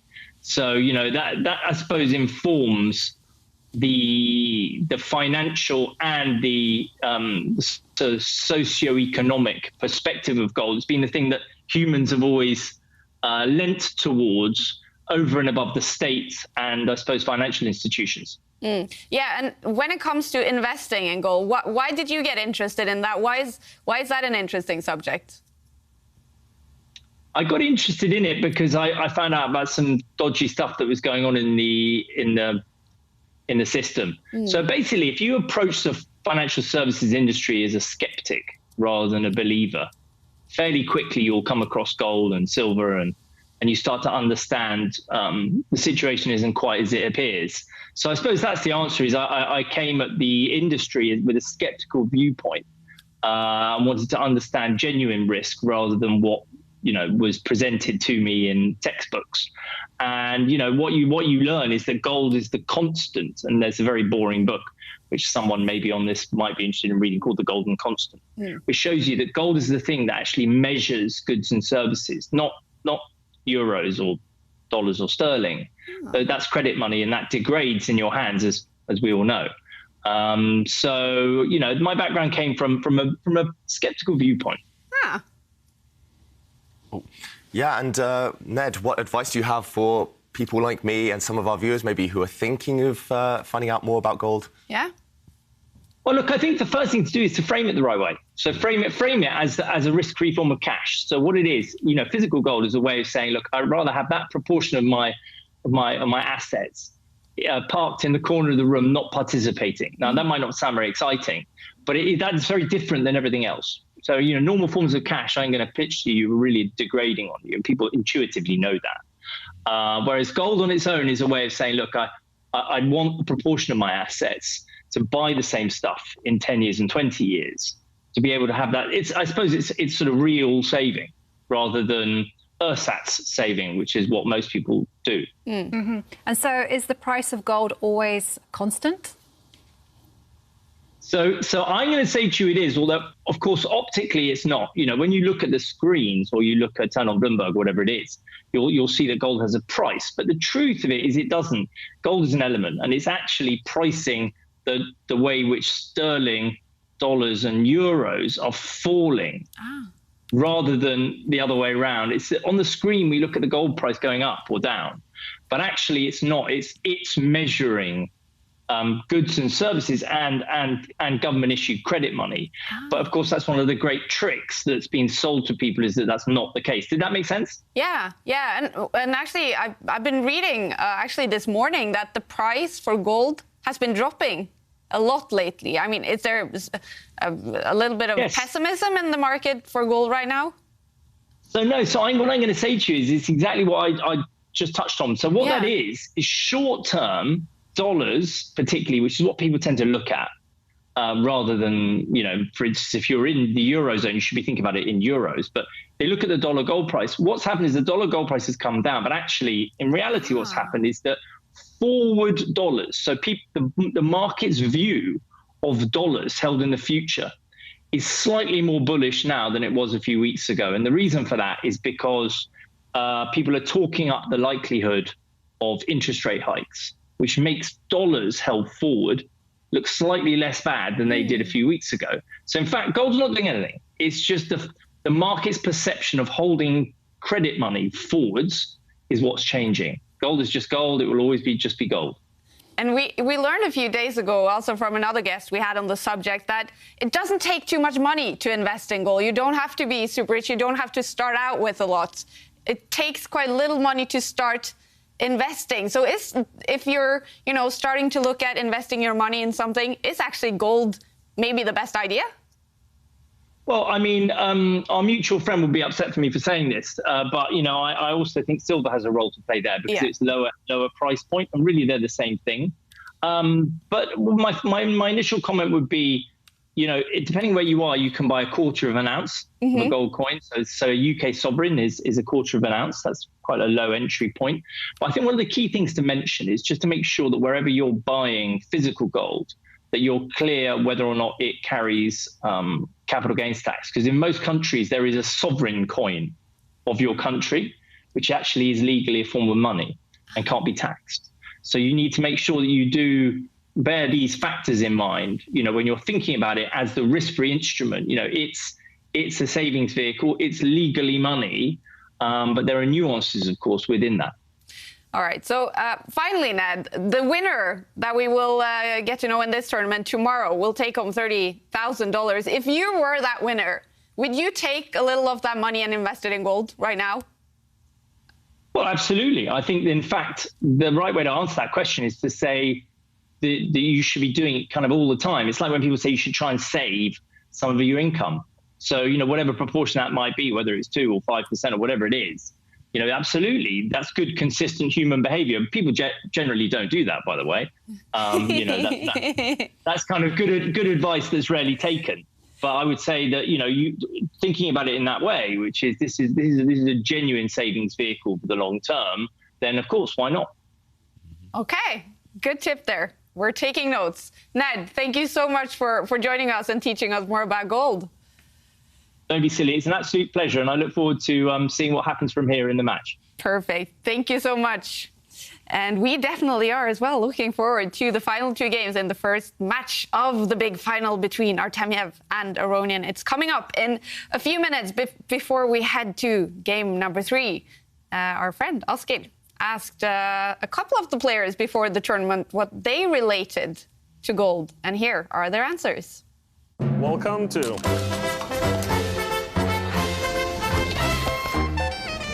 Welcome to Askild Asking. What is the first thing you think about when you hear the word gold? Yeah, I feel happy and rich. Yeah, that's the first. No, I mean, it's like such an amazing name, actually. I really loved it. So I was like, I'm happy to be part of the exact one, Goldmoney. Yeah, the whole thing is very cool, I think. Yeah. I think nowadays, whenever you hear the word gold, you hear Bitcoin and money. But when it comes to chess, I remember winning my first gold medal as under 14 champion, world champion. And yeah, I mean, that would be close second after Bitcoin. But I have some like ring and stuff, yeah, chain. Like in India, we have this tradition to have a lot of jewelry. Like the safest investment is to have some gold. Is it like gangster chains or is it more... No, like the normal, not gangster, just a normal one. Yeah. Normal change. I have the gold medal from Olympiad. Okay, bring it. We'd like to see it. I think of all the gold things, this is a good one. Gold medal. Wow, nice, very nice. That is proper, that's a proper gold medal. Thank you. Catch you later. Vidit and Adivan, 2 very cool chess players. They were unfortunately knocked out in the preliminaries, but Vidit showing us his gold money. And now it's that gold it's all about for Artemiev and Aronian. They are fighting for it. Game number 3 starting in about 3 minutes. Before that, Jovanka, do we have some answers to the quiz of the day? Yeah, we're asking, what is your favourite chess piece and why? And I have to tell you Omar Mohammed's rather honest answer. He says that his favourite chess piece is the queen because it's the most powerful and I'm always afraid of losing my queen. So I play carefully, or at least that's what my Tinder narrative is for the ladies. You're very honest from Omar there. And Chris G says the king, because it shows that sometimes the weakest piece in your composition can be the most important one. And finally, Amasis Murad says that their favourite piece in chess is the pawns. Yeah. They don't get enough merit. And how can they easily pass from 1 point value to 9? And in every chess game, they are the decisive piece in endgames. That is a cool picture as well. That is a very cool picture. Yeah. And if you want to enter our competition, then you must tweet using 4 hashtags. They are Chess Champs, Opera, Personal Browser, and finally Gold Money Asian Rapid. Cool. Do join in, everyone. And if you have questions as well to David and Jovanka as they are commentating on the games, then don't hesitate to ask those questions or even propose some ideas if the players are thinking for a long time about some moves.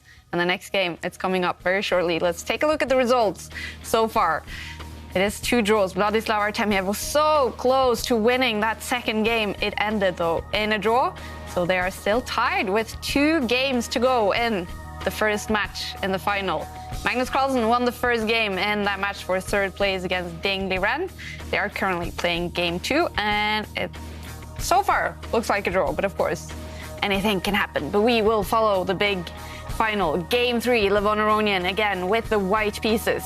So do you expect that same kind of opening, David? His opening in the first game today, when he had white, it didn't work perfectly. It was good, but it didn't give him the type of position that he likes, where Aronian can play on the front foot and attack. So I expect Aronian to switch things up and play something a bit different in this one. All right, and Artemiev, Jovanka, obviously he's been looking over game 2. He knows he was winning that game, and he made a mistake. What do you think he has been doing now for the last 15 minutes to get ready for game 3? I think he will have just been focusing on game 3. What is he going to play? When he has the black pieces, is he going to surprise Levon Aronian once more, or will we see something different? And here it comes. Levon is itching for a fight, and we're going to find out whether Vladislav is going to develop the light square bishop like he did in game 1, or do something else. Yep, so far it's the same as game 1. Both sides opening with their queen's pawn, and Levon Aronian playing this flexible knight jump, not going for the queen's gambit yet. And as Jovanka mentioned, last time he jumped out with his light squared bishop, Artemiev, he could well just push a pawn here. He could just bring his own knight out. I do normally think that if you've had success in a game previously, you should just repeat that opening, and that's why Artemiev does bring his bishop out. And Levon Aronian continuing to push his pawns. This is exactly what we saw earlier, but first, different move. White's knight coming to the side of the board first. Earlier in the previous game, Levon Aronian delayed that decision. So still similar to that previous game, but Levon mixing things up slightly. And yeah, I like Artemiev's strategy here. I have noted in the past that he likes to surprise his opponents. He values that element of surprise extremely highly, but no, he was very solid in game 1 of today, and now game 3, he's trying that same approach. And now, Jovanka, you mentioned you were expecting this queen to jump out soon. The consequence of Black's bishop bringing itself out early is that it does leave one pawn undefended on this B line, that white queen attacking a pawn, and it's already creating some threats. Vladislav Artemiev, he ignores that attack. He brings out his knight. That's a pawn sacrifice temporarily, potentially, but that black knight is attacking white central pawn.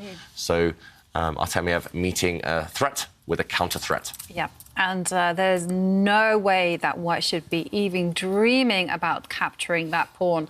It is not a free pawn, it is a poison pawn, because if white were to capture it, then the black knight would jump forward, and there's many points in the position, and one of them is that the black knight will now be threatening to jump in and give a check to the white king and fork the rook. Yeah, so we did see a trade of pawns here, but we have to just show this because the most tempting move in the position, queen takes pawn, would definitely backfire. Black would capture white central pawn, and the check that Jovanka was highlighting there is this one. The knight's going to jump in, attacking the king and the rook. So you cannot allow this to happen. You have to keep Black's knight inactive. You cannot let it jump into your half of the board. So instead of this, we did see a trade of pawns, and now Levon Aronian stopping that plan, stopping knight takes pawn to jumping in. He just pushes his own pawn forward. So solid by Aronian, but if you talk to this piece, this bishop, it's not happy. It's now blocked in by its own pawn. So that will make Artemiev feel slightly more confident that white has one bad piece now. But first, he still has to deal with the threat against this pawn. Yeah, definitely. That is now a big threat in the position. And the whole point is that because of that pawn move in the centre, releasing the light squared bishop, I mean, he can easily capture that pawn in good conscience, because normally a response would be to that would be actually developing the jumping in with the knight 1 square forward and still threatening the same check. But now that the light square bishop is out, it can actually give a check, and play becomes very, very dynamic. You don't want that. So I suspect that the best move in the position is just to defend the pawn. And it's an ugly move, but you know what?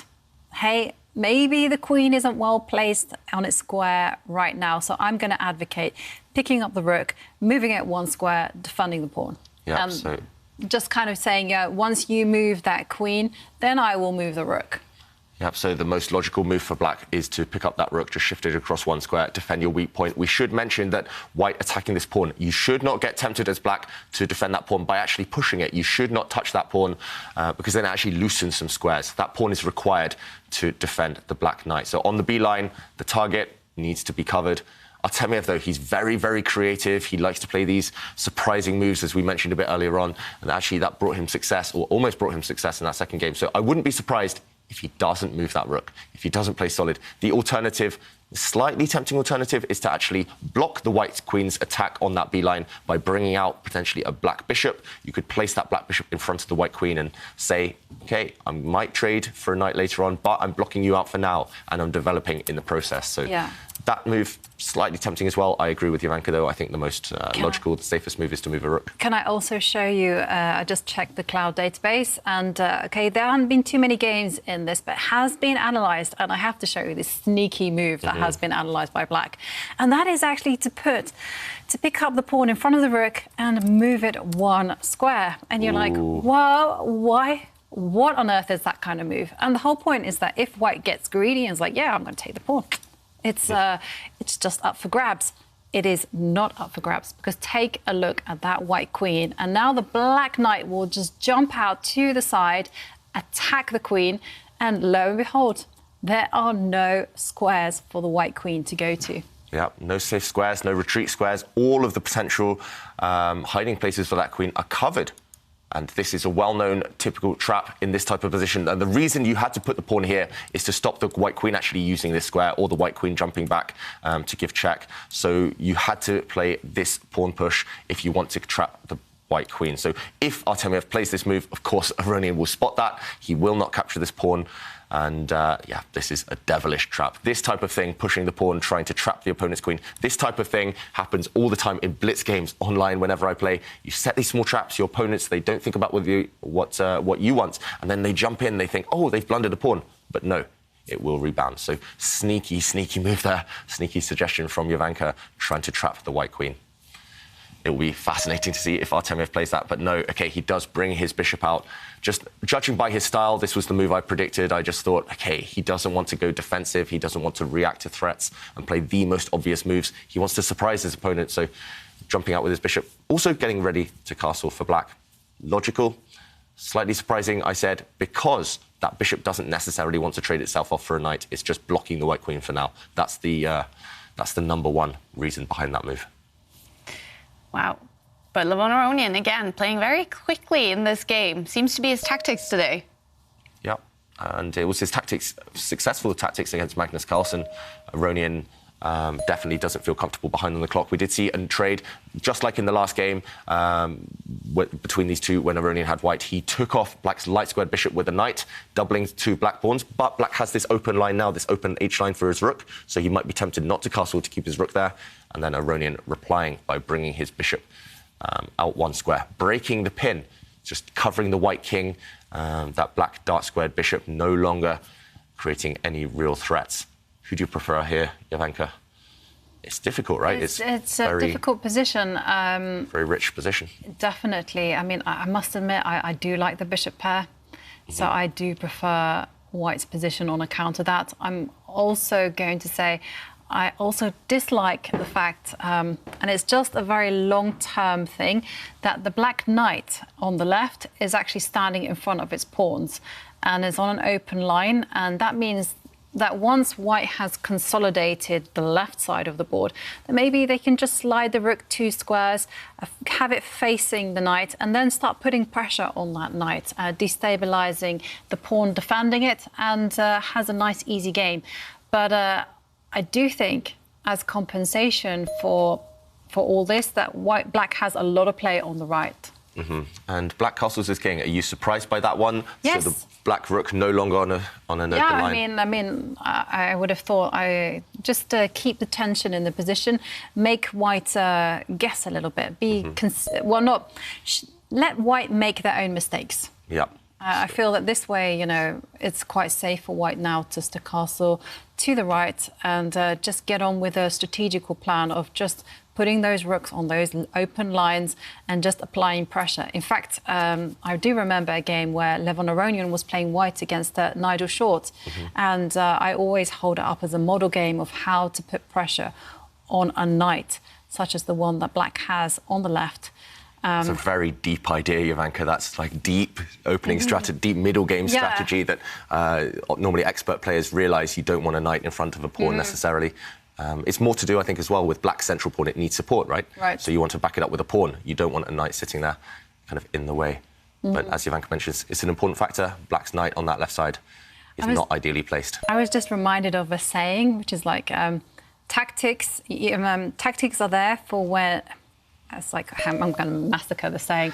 It's about there being... it's about tactics are there when you need to do something. Strategy is when there's nothing to do. So it's about knowing what to do when there's nothing to do. Yes. Exactly. That's something like that. So this is the type of position, what would you say? Is it for tactics? Is it for strategy?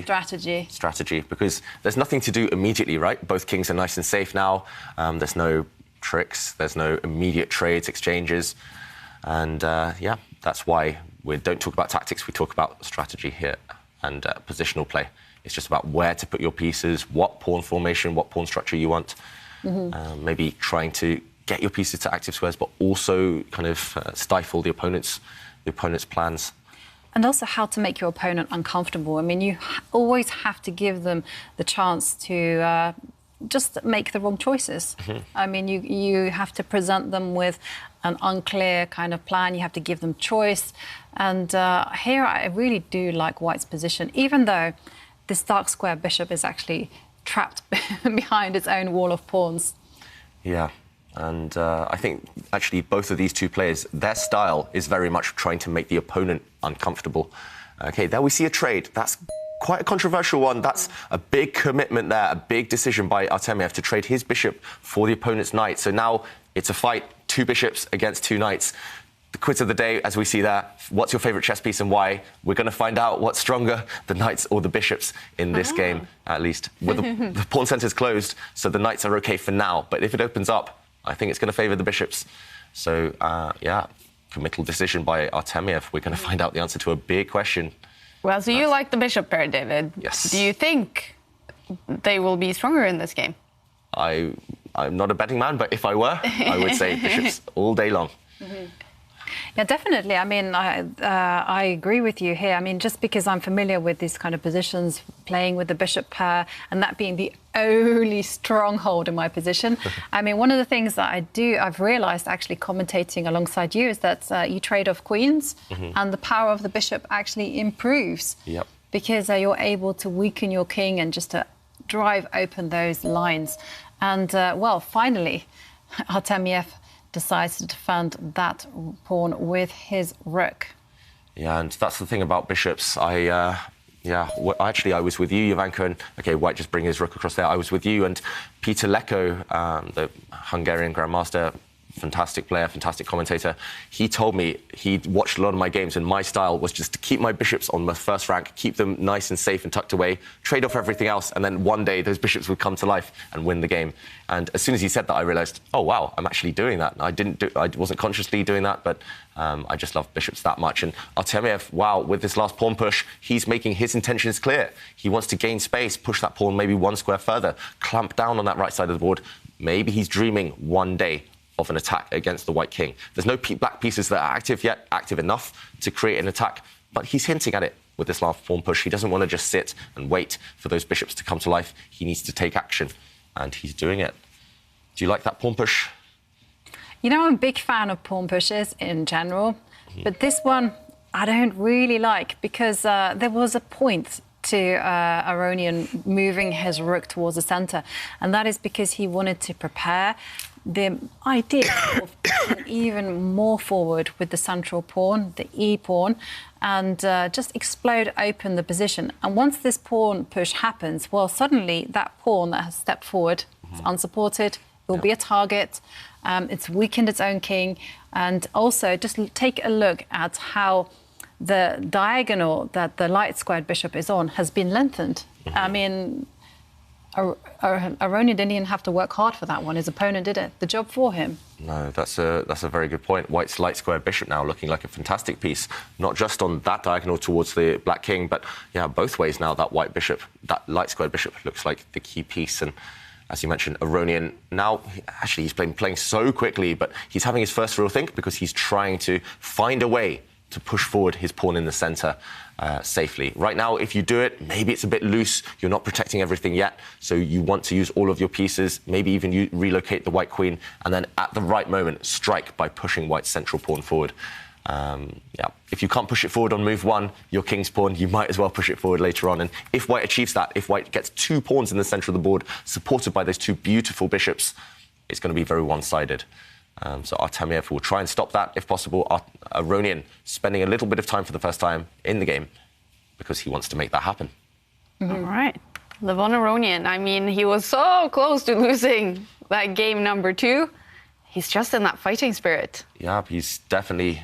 he normally in chess as well, once you get a bit of luck, once you get one opportunity, everything starts to go in your favour. Yeah, right. And he's going to be pushing this game as much as he can. OK, just a pawn push there, very solid move. Bit mysterious as well, but yeah, he will be trying to crank up the pressure in this one. And also, the last game we should mention that Artemiev should have won. It was partly because of the clock. And again, that is going to be a big factor. More than 5 minutes down, and it's only move 16. And there's no clear plan in sight either for him. It's not going to be easy to fight back in this game. Yeah, I do like that sneaky move by Levon, because at first I was thinking, oh, what's the point? And now I'm like realising, OK, maybe the point is actually to step back with the queen and then push forward with the pawn that's now being released, release Beth, and move her up 2 squares, and perhaps she'll go even further and attack the knight. Yeah. So you want to, for example, if black pushes a pawn as well, now that you've pushed this pawn, you want to step back with the queen? Yep.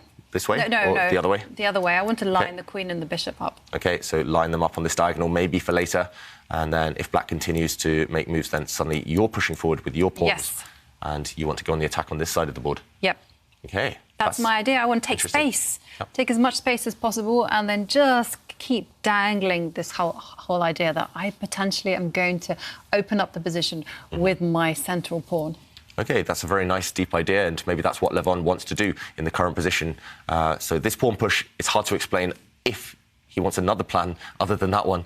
That's the only justification, I think. And the reason black is a bit stuck is because what does black do? This rook is forced to protect this pawn. You don't want to move that pawn because it's loose. This rook, it's on its perfect square already, eyeing up a pawn, but that pawn's defended. The black knights, they look fine, but it's hard to improve them. And for black, that's the issue. How do you improve your pieces? Maybe you can't. And if you can't, you just have to sit and hope and wait for your opponent to do something and then react. So right now, those 2 black knights kind of dominated by the opponent's pawns. They can never jump forward. That's the key. Look where Levon Aronian actually on this third line. On this third line, he's placed all of his pawns, bishops and queens. And that's because they control squares the knights want to jump to. So white just doing a great job of keeping his territory covered. And slowly, he's going to start advancing, as Jovanka mentioned, maybe with some other pawns. Let's go back to the players. Artemiev, 5 minutes now. It does feel like the first few games of today, maybe he's warming up, maybe he's a bit nervous in his first final of the tour and one of the tournaments of his life. But he cannot continue to be this, well, this indecisive, and spend this much time on the clock. I've been there myself. If you get low on time against the top players in the world, they will punish you. That's why he didn't win the last game as well. And he decides, wow, this is brave. Yeah, you kind of called it, you know, it's brave. And yes, what can I say about that pawn move? I mean, it's just one pawn that has gone rogue and decided to start to threaten white's king. And look, once again, Levon Aronian playing incredibly quickly. He just retreats his queen. And now, after pawn takes pawn, rook takes pawn. And wow, you know, actually, this game reminds me a little bit about our game that we played in the British Championships.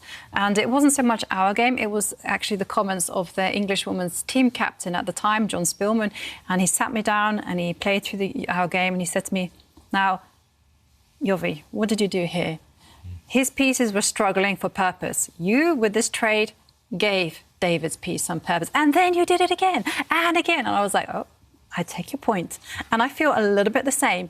I mean, White's rook had nothing to do. Now look at it on an open line, causing a problem. White's bishop was really bad. It was looking at a wall. Well, it wasn't really bad, but it was looking at a wall. Now look at it. It's got all of the light squares. And yeah, I'm just thinking it's a little bit too accommodating. Yeah, suddenly you're right. White's rook is, I mean, it's broken onto its best square, and you could even see that white rook slide across. There's an open line on the king side. If you look at the black king, there's one open line. There's one route towards it, and that's on the H line. So White's rook could just bring itself there, maybe line it up with the queen later on, and there's going to be checkmating threats all over the place. Black's last move with his rook, just trying to keep everything nice and solid, protected. The other black rook will swing across, and yeah, that opening of the position. Yes, Black's got a square in the centre of the board for his knight, but it's given White too much probably in return. So yeah, it might well rebound, and there we see the white bishop springing forward, attacking the black rook. Now the white rooks are lining up as well. Everything's starting to make sense for White. Levon, he's so good in the flow with the momentum. As soon as you give him one chance of an attack, he's gonna jump upon it. He's sniffed it out, hasn't he? Look at those two rooks, and well, you have a tale of 4 rooks, and I just really like what Levon has done now. Really calm move, tucking the queen to the right, and it looks like it's just protecting the pawn, but actually it's got bigger ideas in mind. You know, maybe the queen can jump over to the right and threaten some kind of attacks. Yeah, look at it. Yeah, actually now Black is in big trouble. He has to be very careful, because if he plays too slowly, if he just makes a move, then the white rook's going to slide across, and next move, the queen is going to join it. Look at this line. Keep an eye out for this type of idea. The queen and rook together are going to go and try and trap the black king. And it's very hard to actually stop this plan. How is he going to stop this? If we look at the current position, White just has these 2 moves on tap. These are about to happen. The rook's going to come across, the queen's going to... Sorry, me and my arrows today. The rook's going to come across, the queen's going to join it, and actually it's very difficult to stop that. I think Black has to try a distraction technique. You have to kind of force White to defend something else. I'm not sure what, because now the knight's jumped in, and it's simple. All White needs to do, bring your queen into the game. There's huge threats, and this is going to be deadly. I think Levon Aronian might be on the brink of winning this game if he's accurate. Yeah, this black king is now a target along this H line. Well, he's got all the time in the world to be accurate. Yeah, he has 12 minutes on his clock, and get this, Vladislav Artemiev has just under 4 minutes. You know, huge time difference. I love the move that David suggested. The queen diving out, threatening, and it's on the board. The most aggressive there. And the problem here is that White is actually threatening checkmate. The queen is just going to align herself with the bishop. They're going to give check to the black king. Black king must move, and then it'll be checkmate. And mate into threatened on the board, and I think the only thing to do is perhaps to try to swap off queens. Black needs to start diffusing the attack. Yeah, it's desperate times now for Artemiev, and that's one tip. If you're being attacked, if you know your opponent's queen is the one that's actually the main attacker trying to checkmate you, you just have to swap her off. That's why the black queen, I think it's strictly forced right now. Other moves might survive, but you just have to get rid of that white queen at some point. So bring the black queen the whole way across onto this same H line, challenge the white queen. That trade, I think White can even go for it and still have a big advantage, but that's the best chance of survival now. Anything else, you're going to get checkmated in a few moves simply, especially when you have no time. Wow. Doesn't do it. Doesn't play that move. That feels reckless almost. It's like why can't White... Sorry? Sorry, no, you go on. No, you go on. Okay, why can't White just bring his rook across now? Is he not just winning immediately? He's threatening checkmate in one move by bringing his queen to the top of the board. It's game over. There's no defence for Black. Why didn't he trade the queens? Look at Artemiev. He just underestimated this attack. Yeah, the king can't even go for a run. I mean, it can't step forward and try to make its bid for freedom. There's just no way out. I think he was planning to bring the black queen across, but that doesn't save him. White would actually go up anyway. OK, he does it. White's going to give check with his queen. When the king moves, White's bishop's going to go out the way and attack the black queen, winning a knight in the process. Artemiev resigns. It's over. Wow. Levon Aronian in Game 3 in the final wins it. He is now up by 1 point in the big final. Look at him. no smile. It's just fighting face. Impressive stuff by Levon. I mean, he's been touched by the goddess of chess, Cassia, you know. When he's losing, he manages to draw. When he's winning, you know, he just powerfully puts the game away. What can I say? It did look like Artemiev showed a little bit too much respect for Aronian and was a little bit accommodating in that game.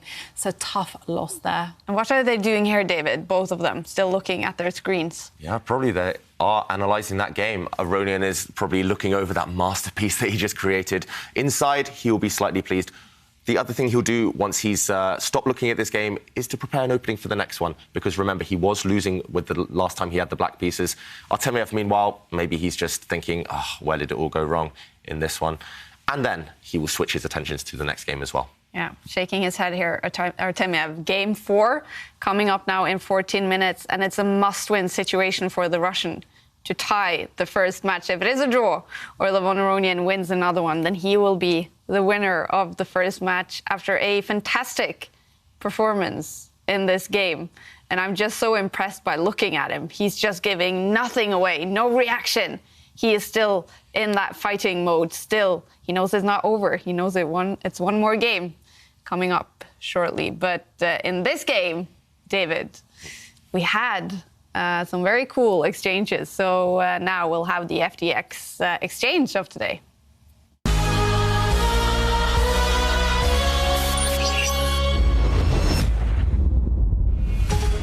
Actually, in this game, I don't want to highlight any exchanges that did happen. I want to highlight an exchange that should have happened. And it was actually in the final stages of this game. We mentioned that White has this killer attack, the White Queen trying to come up the board. And one thing about exchanges is that you have to go for them if you're on the defensive. Trade off your opponent's attackers. The key attacker is your opponent's queen. So here, Black had only one move. He should have brought his queen to the side of the board, exchanging off White's best piece. And now, if we did see this exchange, the queen's coming off the board, then suddenly Black has some hope. The Black Knight, especially in the center of the board, is suddenly the best piece. As long as you control that one square, as long as you keep your opponent's bishop bad, you have some chances in this endgame. So that's the key. When you're on the defensive, go for these exchanges. Get rid of your opponent's queen. And this move, bringing the Black Queen across, might well have saved the game for Artemiev.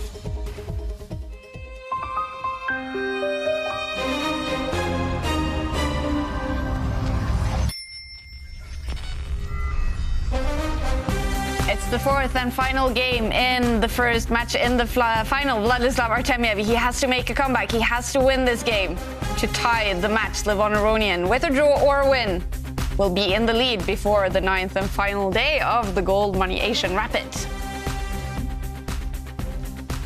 Simon Williams, Ginger GM, has made a cool series for us about, taking us back in chess history, looking at some historical games and matches and prize money. What would that be worth in gold today? And today, what a cool match we're going to look at. It's one between the fantastic Kasparov and Kramnik. Hello viewers, and welcome to my next video on historical matches and what the prize fund would now be worth in the modern era, in modern times. And we're going to move to the year 2000, and this had some personal significance to me. It was the World Championship match between Kasparov and Kramnik. Now, this was funny for me because I got a call from a friend and he said, "Do you want to work at this World Championship match?" And I was like, "Yeah, of course, I'd love to." It was in London. And you might assume I was doing some chess commentary, but no, my job was as an usher, and I was showing people who came in to watch the chess to their chairs. So they'd be like, "Where do I sit?" "Oh, over there, sir." And I did that throughout the match, getting £10 an hour. Probably not worth a lot in gold at the moment, but it was a great experience. But this match was also famous for bringing the Berlin defense into modern chess theory. Kramnik used this defense to neutralize Gary's great attacking ability, and it hasn't gone anywhere since then. Cheers, Kramnik. So the prize fund between these two great players was $2 million, and Kramnik went on to win and become world champion, so winning 1.33 million. And in 2000, the price of gold per ounce was $279, meaning that the present day adjusted value of the 2 million prize fund would be 13.6 million. I hope Kramnik did invest his money wisely. Now, there was a key moment where Gary wasn't able to break down Kramnik with the white pieces, but Kramnik still needed to win with white. And in this position, Kramnik now played knight d6. Combination of queen and knight can be extremely powerful when attacking. Kramnik had to move his rook, and now the knight jumped in with check. And after king g8, queen e6 was a very nasty idea with this checkmate pattern, the smothered mate in mind. So let's say Kramnik plays some random move. The idea is to do a double check, one of the most beautiful checkmates. You put the queen in the corner, giving up the queen but suffocating the black king, so the knight can now come back. Kramnik therefore tried rook to f8, but now another very nice finish. Do note here that the same idea doesn't work because there's knight takes and we cover this square, but instead after rook f8, knight d8 check was very nice, followed by queen e7, and there's no defense here, the queen and knight weaving their magic. So very nice win there by Kramnik to make him world champion in London. So very depressing for Kasparov, I'd imagine, and after this he sort of stepped back a little bit from the main high level competitive chess. Well, again, that is a lot of money. Kramnik versus Kasparov. Now, we have been talking about Karpov versus Kasparov, a duel that you really liked, Jovanka, but another K battle here. Kramnik versus Kasparov. How big was that battle? It was absolutely huge, and it was the first World Championship match that Kramnik had played, and he played it against Kasparov. And I remember I was absolutely shocked that Kasparov lost it. I thought it was unbelievable. I mean, how could a legend of the game ever do that? And it was just absolutely unbelievable for me, and I really couldn't bring myself to even think about the concept that Kramnik could be a better player.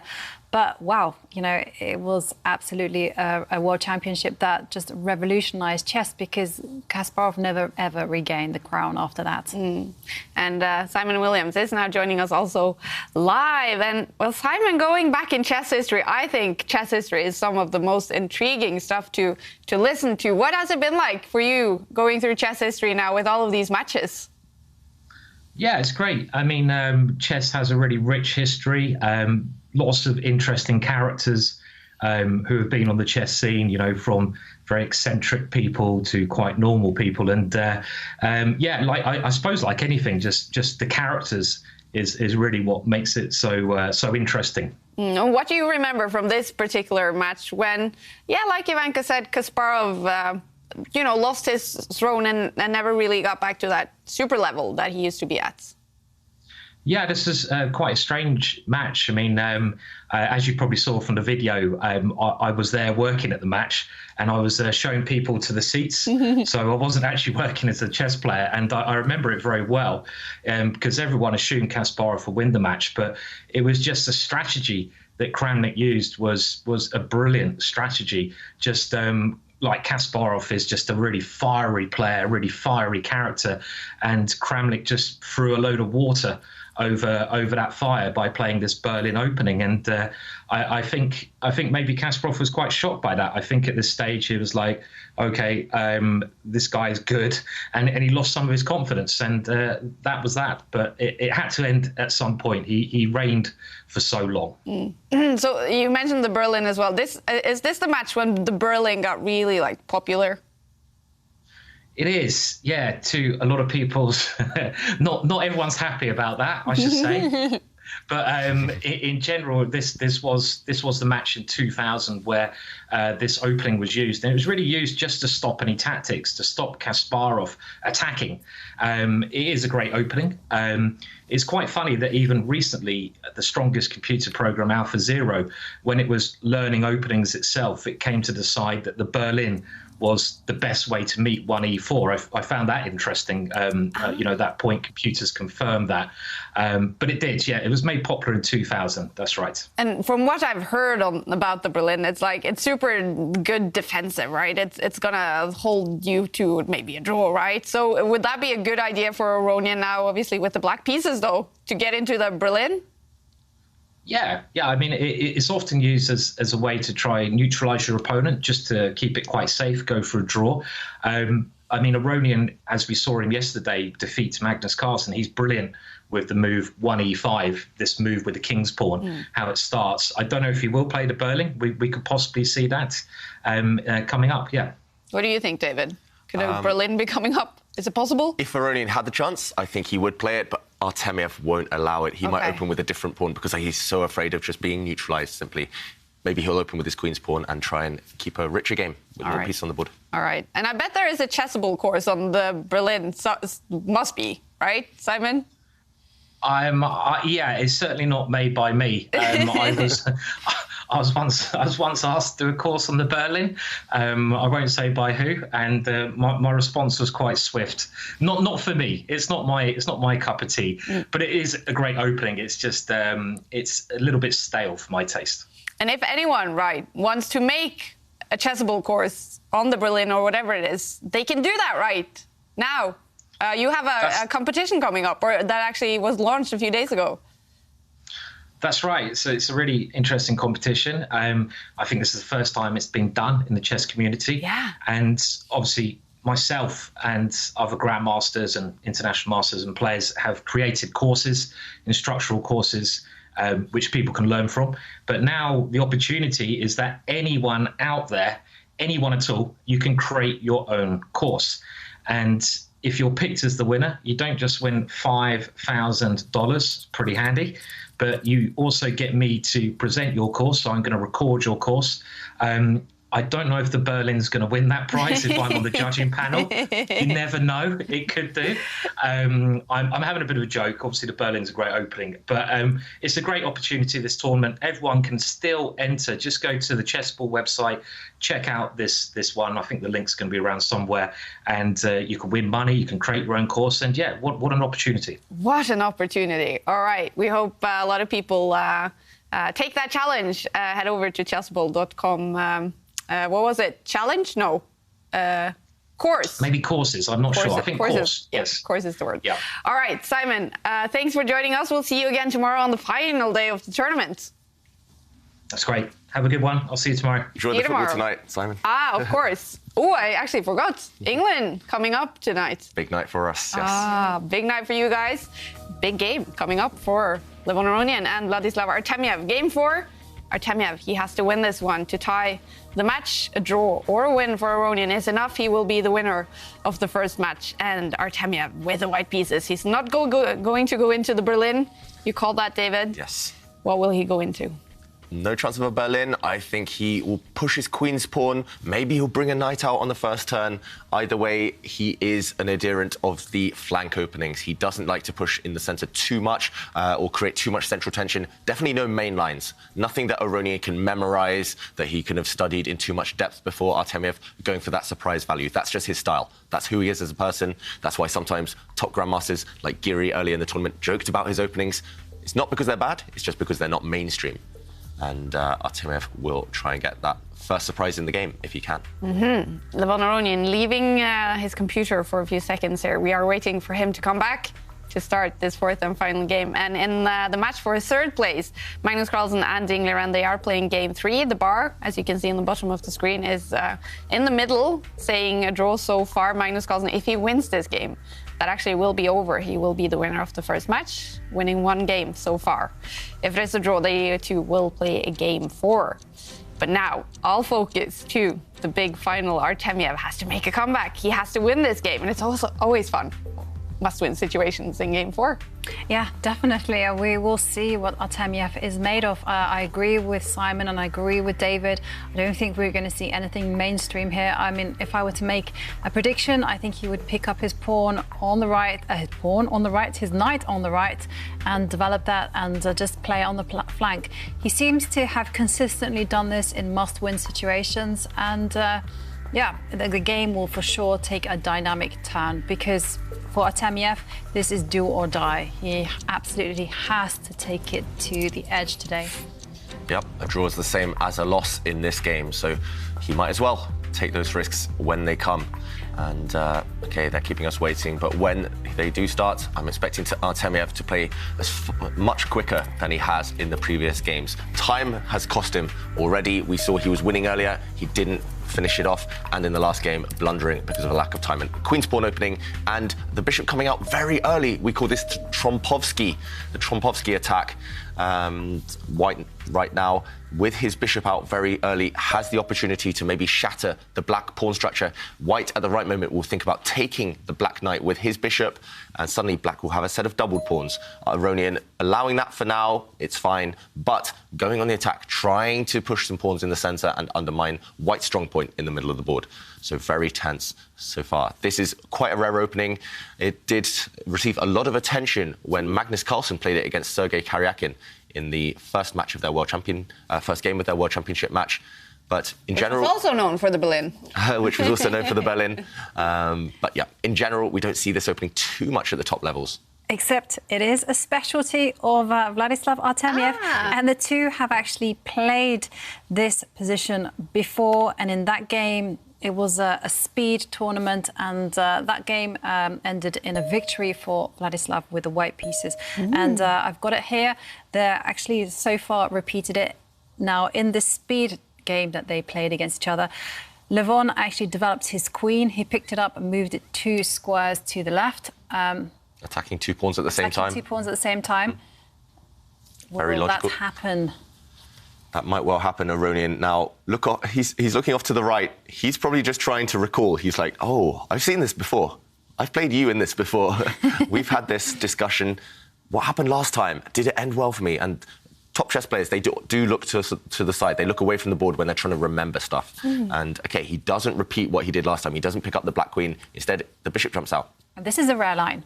This is not the main answer. The main answer was definitely either developing the knight on the left or moving the queen out there. But, yeah, so Levon Aronian doing what he does best, you know, playing some kind of mainstream opening and then finding some diversion somewhere, some moves down the line. And, OK, this game has only been... Sorry, this particular move has only been played twice in my database. And in both those games, White met that attack on the queen by developing the knight on the right. Yeah, so that black bishop attacking White's queen cannot be captured. It's defended by its knight. So White needs to run away or block. So White's queen doesn't really want to run away. There's only 2 safe squares. You can shift her across, but she'll be blocked in. So you have to block pretty much this attack. But there's a few ways to do it. You can block with a knight. You can block with a pawn. A pawn push, I don't think we'll see, because that if White pushes a pawn now to hit that black bishop, that pawn only gets in the way for later. It will never be able to move backwards. It's too committal. So he does bring out the knight. And as you mentioned, yeah, both players definitely putting their own personal touch on this slightly rare opening. Now, black pushing a pawn in the centre. Again, very logical. This is reminiscent of a London system or a Caro-Kann opening, even the type of pawn structure that we see right now. So the players, they'll be drawing on pattern recognition. They're both familiar with those 2 openings, those other openings, and they'll be using those patterns they've assimilated over the years to know where their pieces belong in this middle game.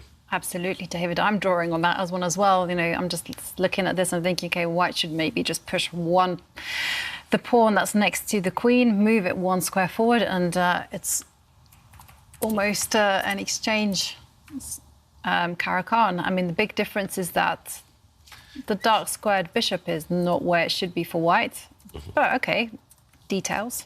Yep, small details here, and actually a very similar pawn structure to the game between Carlsen and Ding in this round as well. So that game is further progressed. We've seen some trades, but pretty much the same pawn structure. So we might see similar ideas to that game later on.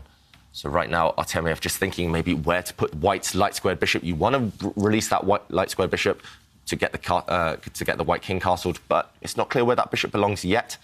That's a decision to be made. As Ivanka mentioned, you can push a few pawns, a few decisions to make there. He does push a pawn. He asks a question of the black bishop. Do you want to trade for a knight, or do you want to run away? Do you retreat to maybe a slightly inferior square? So, OK, Artemiev making that decision. He's playing quicker at this early stage. In past games, yeah, his clock handling did not help him at all. Well, I like that decision by Artemiev, because it entails a lot of risk, actually, to step back with the bishop, because because I was going to say it can get harassed even more, and then maybe a knight will jump into the centre. So that's why Levon actually chooses safety first approach and swaps off the knight. And which way would you capture, David? The queen or the knight? I'm tempted by the queen. Don't hate me. Don't hate you. Don't worry, Jovanka. I never will. Taking with the queen is the most ambitious move, and he's in a must-win situation, so that would make a lot of sense. Traditionally, I think the most natural move is probably to take with a knight, just improve the knight slightly, but this might be one of those kind of opportunities that you don't get too often to actually activate the queen at an early stage quite safely without her getting kicked around. And maybe white's knight wants to stay where it is. Maybe it's more important to get that queen active. Certainly, Artemiev, the reason he's thinking is because he's considering it. We could well see your move, Jovanka, and white's queen now might spring forward. Yeah, if white takes with a knight, it's just a very stable, solid position. But if white takes with a queen, maybe things will start to heat up in an early stage already. Maybe white will be able to use that queen. If it comes out across the third row, it'll put some pressure on the black knight. Yeah, the more I look at it, the more I think it makes sense. I mean, also you can go a bit Aronian-like, and you can even maybe advance your pawns on the right, you know. Try to do what Aronian did against him. It will be interesting if white takes with the queen as well. White has a choice. White can even castle towards the left side, and then things are going to heat up because black's king will be on the opposite flank most likely, and then we might see both sides throw everything at the opponent's king. And a race of attacks, that's always the most exciting type of chess. Yeah. And we'll actually see soon as well which minor piece is superior, the knight or the bishop. It's the eternal question. And, we have a question of the day where we are asking, what is your favourite chess piece and why?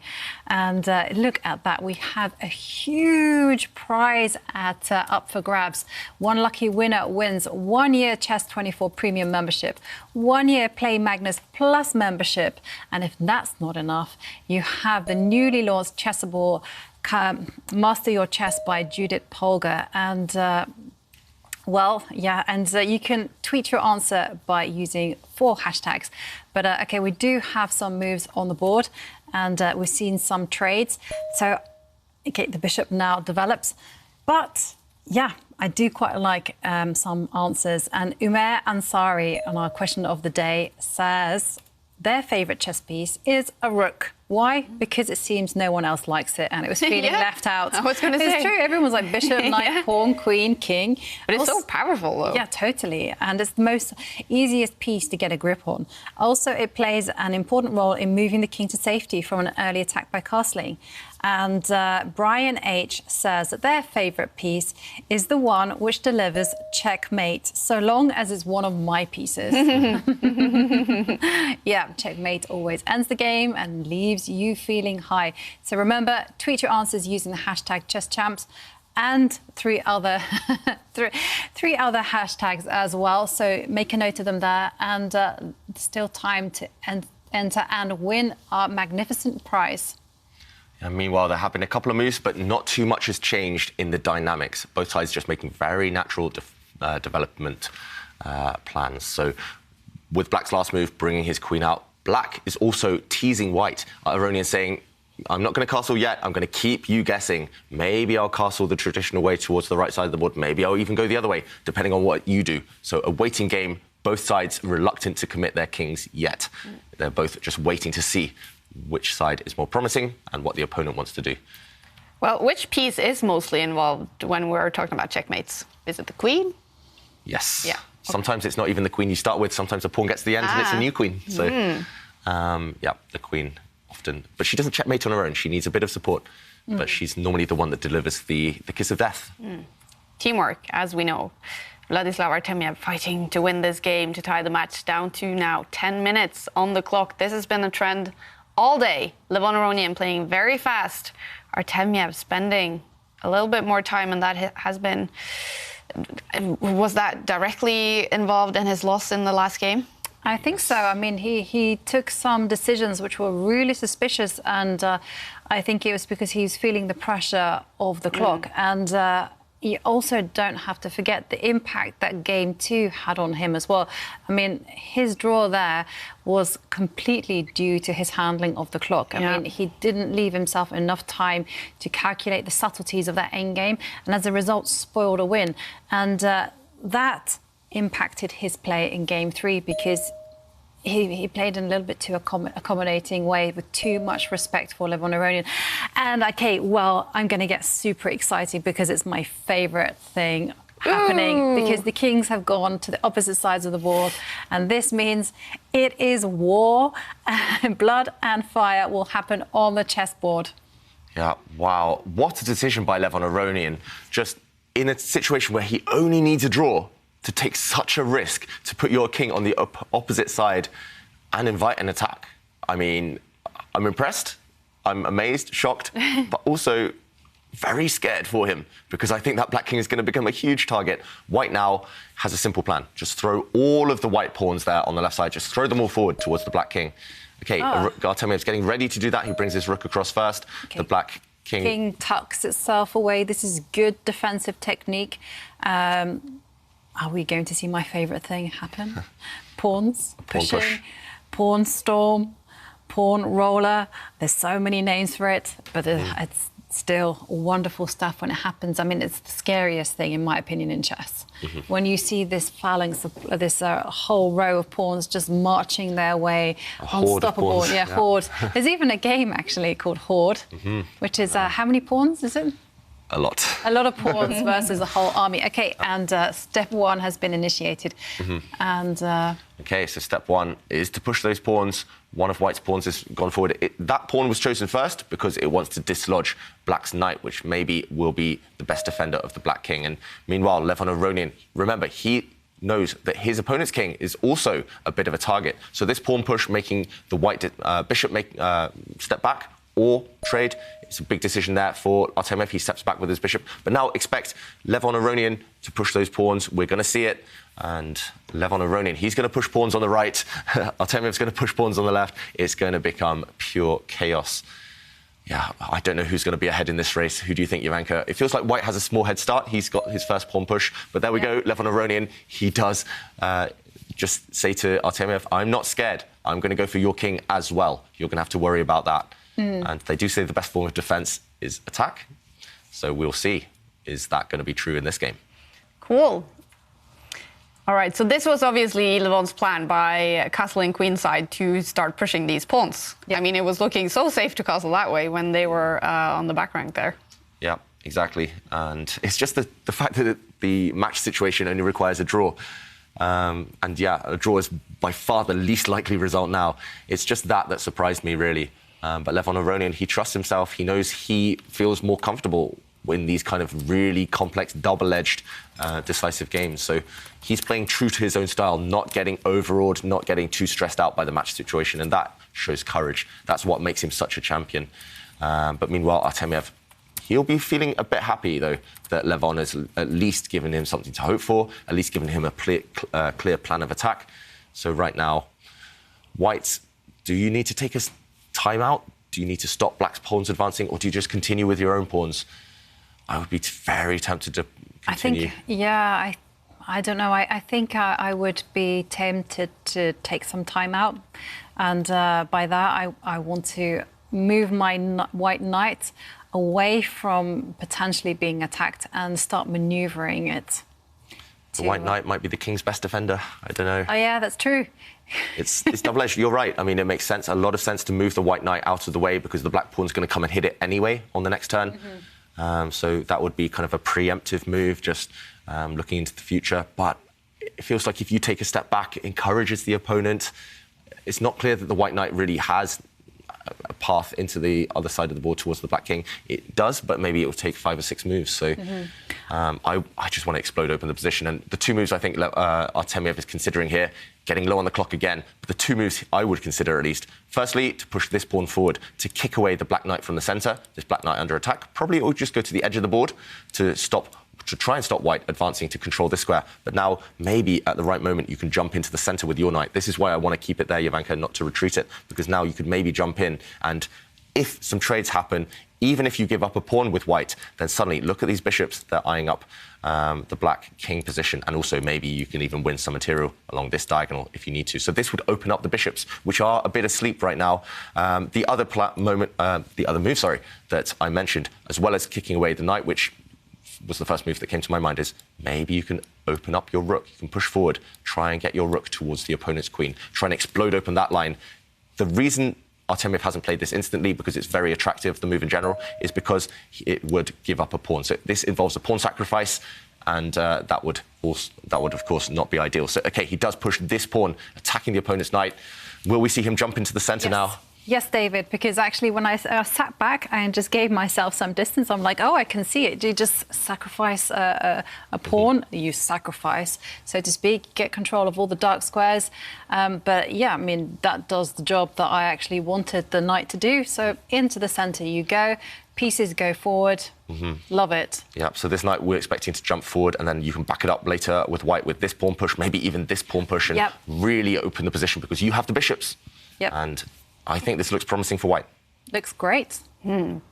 Well, he is 9 minutes down on the clock right now, Vladislav Artemiev, and by making this, I'm hung up on this queenside castle. I think it's so cool. Is he playing a little bit on Artemiev's clock here, Levon, bringing up some big surprises, because he's had success now today, putting the Russian in time trouble? Yeah, for sure. He's going to sense that pattern. That's one thing chess players are fantastic at.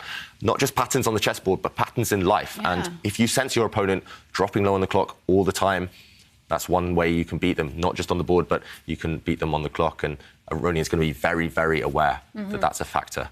And I mean, note how quickly Aronian's been playing. This position is not normal. Jovanka mentioned earlier, it hasn't been played too many times, this type of opening. But Aronian, he's made some huge decisions very quickly, still with 14 minutes left. So that's in the bank. He can spend, I mean, even if he gets in big trouble, he can spend 5-6 minutes on a move trying to get out of that trouble. And wow, white knight retreating. Oh, no, I am very sorry that I even suggested that move. Should I high-five you for that one? You predicted it. But... No, I hang my head in shame. I really love the knight jumping forward. For me, that is like the essence of chess.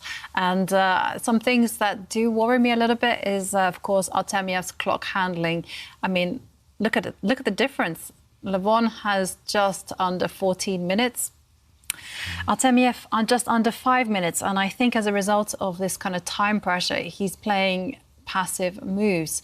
And it actually was a trend in his match against Ding on the first day.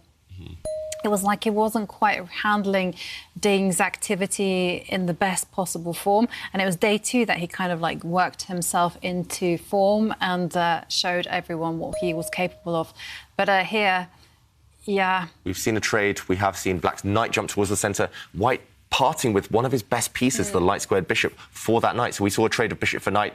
Now Artemiev, he's gone on the attack with his queen. He's attacking Black's pawn, the black pawn just 2 squares away, with his knight. But the queen is doing, I don't know, it feels as if it's very slow. It's just a one-track mind idea, that one, and Black can just defend his pawn, no? Yeah. And I think Black's in a very healthy position. Are there some kind of like ideas of just breaking through with pushing a pawn forward, giving it up, and then just getting a line open for a rook to that pawn push. Yeah. Actually, if we show this, so White right now has changed the nature of the position. Instead of going active with his knight, he went passive, but the knight is helping the queen attack this pawn. And I'm expecting to see this move, just keep it nice and defended, this pawn. Aronian will do that. OK, he has played that. And Jovanka, you want to push this pawn to break open lines. And even at the cost of a pawn, break open this line for the white rook. That looks tempting as well. The move I thought you were actually going to say was this one, threaten checkmate. Why not?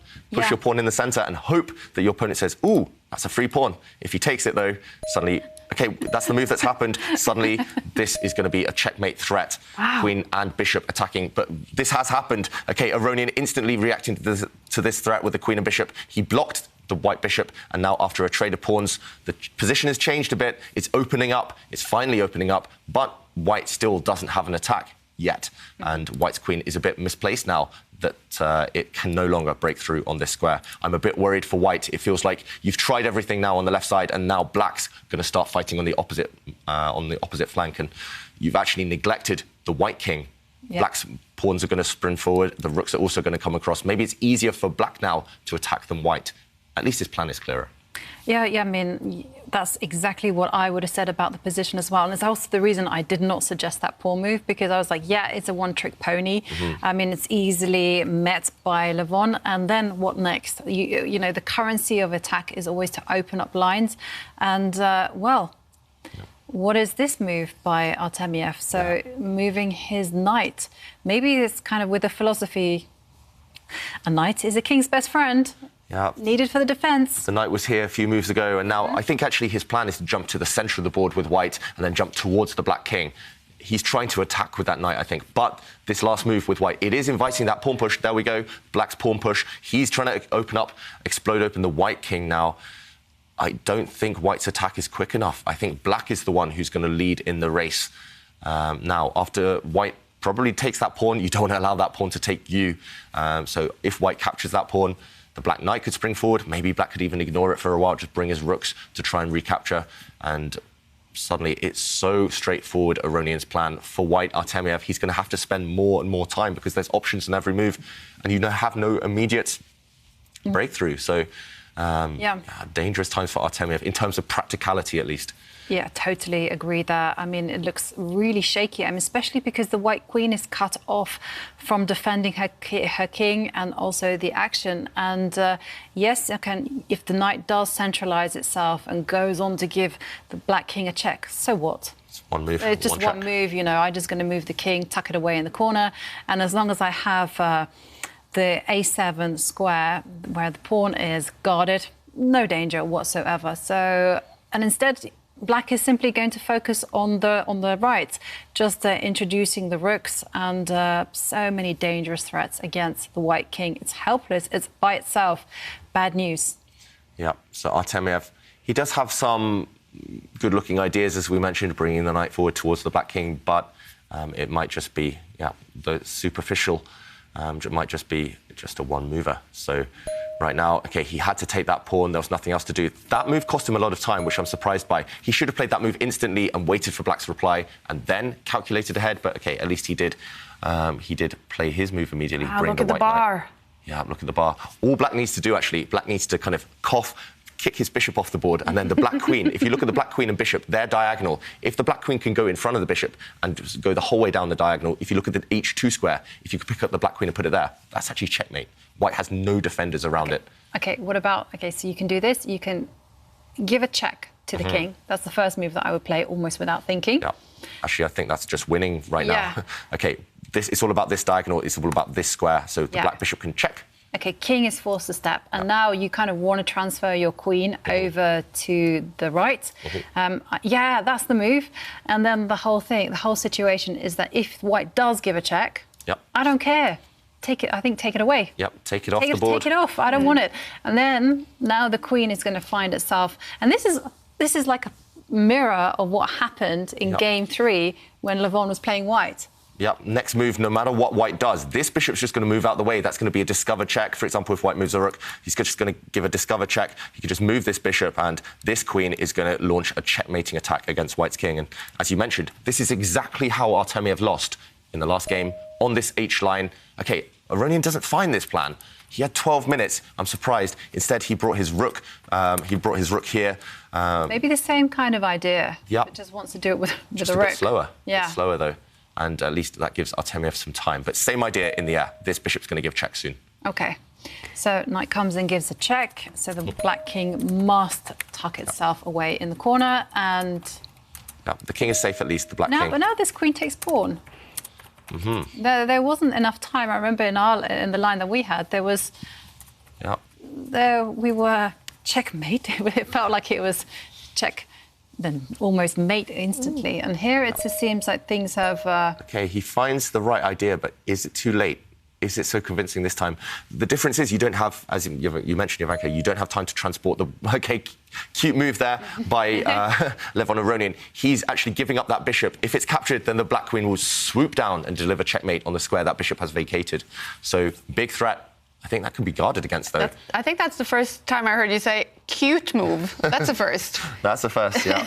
It's very rare to see such a cute move like that. Just saying, OK, you can have my piece, please. And, Artemiev's not going to accept that gift. If you take the black knight off the board with the white queen, or if you take the black bishop, you can actually snack on 2 pieces. But either way, the black queen will come down and deliver checkmate. So sneaky by Aronian. But OK, white has to make... there's only one move. There's only one move I see to stop that checkmate. You have to push up a pawn on the G line, push that pawn forward, block the black queen's diagonal, block its route in towards your king. What else can he do? It cost him on the board. Cost him a bit of time, though. If he was in form, Artemiev, or if he's feeling confident, he would have played that immediately because there was no other option, simply. Right. OK, pawn. OK. You have to go pawn takes knight, right? You could be sneaky because black has 2 pieces under attack. Maybe you can move the white queen across 2 squares onto the same diagonal as the black king, and suddenly you can try and go on the counter-attack. I'm not sure it's enough. Maybe you're not threatening anything more than a draw there. That's the issue for Artemiev. That's good enough.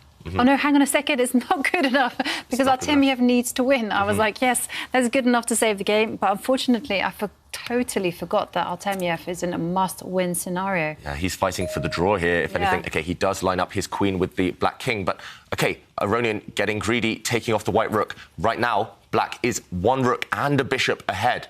And that means Artemiev needs to escape somehow. But the problem is, his queen, the white queen, and the black king, yes, you can deliver a discover check, but the maximum you'll get is a draw. So you move the knight away. If you move the white knight right now, it's check. The black king will move. You can give another check with the white knight, and the position is just going to repeat itself. It's not good enough. Aronian, he knew he was winning, I think. He's happy, though, to just get out of this game with a draw. And there's nothing else for Artemiev to do. He's just too many pieces down. Wow. And wow on the clock as well. More than 10 minutes down on the clock in a very drawish then situation, I guess, or could he also actually lose it? He could lose if he plays for more. We did see a knight check, the black king hiding out, so the position just repeated itself there. No progress. That's what we saw there. That's how the game is going to end, I think, most likely, with a draw. White's knight just moving out of the way, and the black king just kind of happy, yo-yoing back and forth between 2 safe squares. There's just no way to generate any other play. I mean, because look at White's pieces. There aren't too many of them. So that's the problem, number one.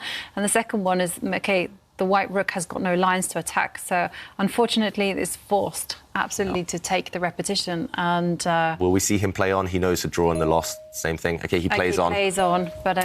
OK, so Levon Aronian says, yes, you took my knight, but I'm still a rook up. You can do nothing else other than go for this drawing mechanism again. So it still exists. White can just move the knight again, give a check.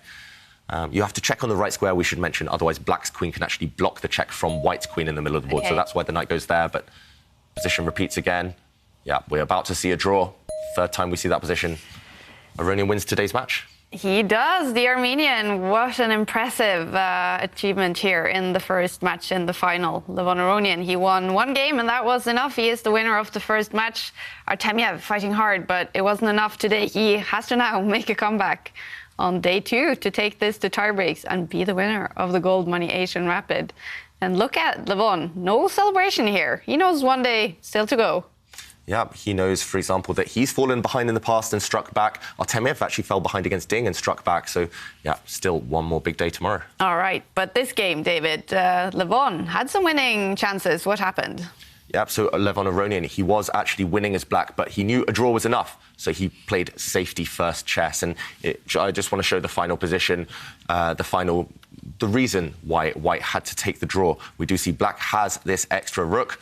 An extra rook is very powerful. White's rook as well, unable to join the attack. So white is just attacking with 2 pieces, and it's not enough. So white had to check on the correct squares. Actually, he could have set a cunning trap. He could have dropped his knight back to this square with a discover check, hoping that the black king just automatically moved, and then the white knight could actually deliver checkmate on this square. But the big flaw in this plan, the big flaw would have been if white's knight drops back, the black queen can just block this check. That's why the white knight had to use different squares. This queen trade would just win the game for black, and we did see the white knight just drop back and forth, repeating the position. It gave a check from this square and discovered again against the black king. The black king moved, and the position just repeated itself. No progress here. Black's king happy with 2 safe squares, and Aronian secured the draw. And we are joined by the winner of the first match, Levon Aronian. Congratulations. Thank you, guys. What are you most happy about today, Levon? Is it that game 3, winning that one? I think last 2 games I started finally playing normally because I started off very slowly, and second game was, of course, kind of a miracle that I survived. Yeah. And I want to ask you, in this final game, so of course you only needed the draw to win the match, and then you castled queenside, and David said, wow, this is courage. Why did you decide to do that? If I play passively, there is a danger of giving him too much play, and I wanna stay in the game. So I don't want to be on the receiving end. Cool. And Levon, we've seen you playing very quickly throughout today, often establishing a big time advantage. Is that a conscious decision, a conscious strategy? Yeah, throughout the tournament, I'm just trying to follow my instincts, and sometimes it leads to blunders, but sometimes it works out. So it's always thin balance that I need to find. I think I managed in the third and fourth games, and I'll try to build on it. Mm. And of course, it's going to be quite different for you in the second match tomorrow versus second match in the semi-final where you had to make a comeback. Now you're in the lead, but will that fighting spirit that we talked about yesterday be a big sort of factor for you as well tomorrow? Absolutely. It's the finals, and I'm sure that Vladislav is going to bring everything he has, because he's a great player. And so I have to be ready for it. Hmm. What would it mean to you, Levon, to win the Goldmoney Asian Rapid? I would be extremely happy, because it's a proof that my work on my chess is continuing, and it's continuing into the right direction. Mm. And I think I saw on Instagram yesterday that your girlfriend has also joined you now in Paris. What is life like now in between games here and between every day in the tournament? Oh, she's helping me a lot with everything. I don't have to think about anything, and she's even adjusting my camera every day before the game. So. Fantastic. Well, yeah. I hope you too enjoy a nice evening in Paris, Levon, and good luck on the final day tomorrow. Thank you very much. Thanks for joining us. And then we're also joined by Vladislav Artemiev. Losing day one, Artemiev, what's your feeling now after day one in the final? Hello to everyone. Yes, today was a difficult day. Fortunately, I lost the first match, but it's normal, it's fight, and it happens on your way. So, okay, I understand that it's possible. A little pity that game who I lost was very bad for me, because I have a bad position after opening, probably. I choose risky variation, and finally I lost. And in the final game, probably I can lose again if Levon choose queen of 7 instead rook f8 maybe. Mm-hmm. So okay, I'm not very good today, but I have a chance tomorrow, so I will to fight, and we'll see. And what will you do for tomorrow's fight? What preparations will you do? I will watch games Levon, and I hope that I can find something that can help me to take a rematch. But it's not easy, of course, but I will try, of course, absolutely. Now, we did notice that you did get very low on the clock in most of the games today. Were you feeling nervous? Was that a factor in spending a lot of time? Yes, it's true that I have some problems with time on my clock, and maybe I must tomorrow relax today evening. But also my openings today was not comfortable, and many factors. Of course, I must to improve my play for the win. Yes. And of course, you must take a lot of confidence from the huge comeback you made in the semi-finals. Will that inspire you for the final day tomorrow? Yes, I hope, yeah. But okay, it's a normal situation, absolutely. You not can to winning every day. So, okay, today Levon was better than me, so it happens. All right. Well, we're very excited for the final day tomorrow. Good luck tomorrow, Vladislav. Thank you very much. You too. Good luck. Thanks for joining us. All right, such a polite, cool guy, Vladislav Artemiev. He has to make a comeback tomorrow if he's going to take the final to tie breaks. We're jumping into Game 4 between Ding Liren and Magnus Carlsen. They are fighting for the third place in the tournament. Magnus Carlsen is up by 1 point after winning a game. That means Ding, he has to win this game to tie the match. And do you see any chances of that win, David? For sure. It's a really fascinating, unbalanced endgame, this one. Cool. And if we look at the pawn structure, it's a bit weird. The pieces are the same. Both sides have a rook. Both sides have a minor piece, a knight for a bishop. But the pawn structure is very, very unusual. If we do a quick count, we see actually on the left side of the board, black has a 3 versus 1 advantage there with his pawns. White, on the other side, has a 5 versus 3 advantage. And it could go either way. It might well come down to a pawn race. It might well just come down to whose minor piece is better. Right now, the white bishop dominates the black knight. The white bishop is the best piece on the board. But you could easily imagine the black knight finding some active squares later on.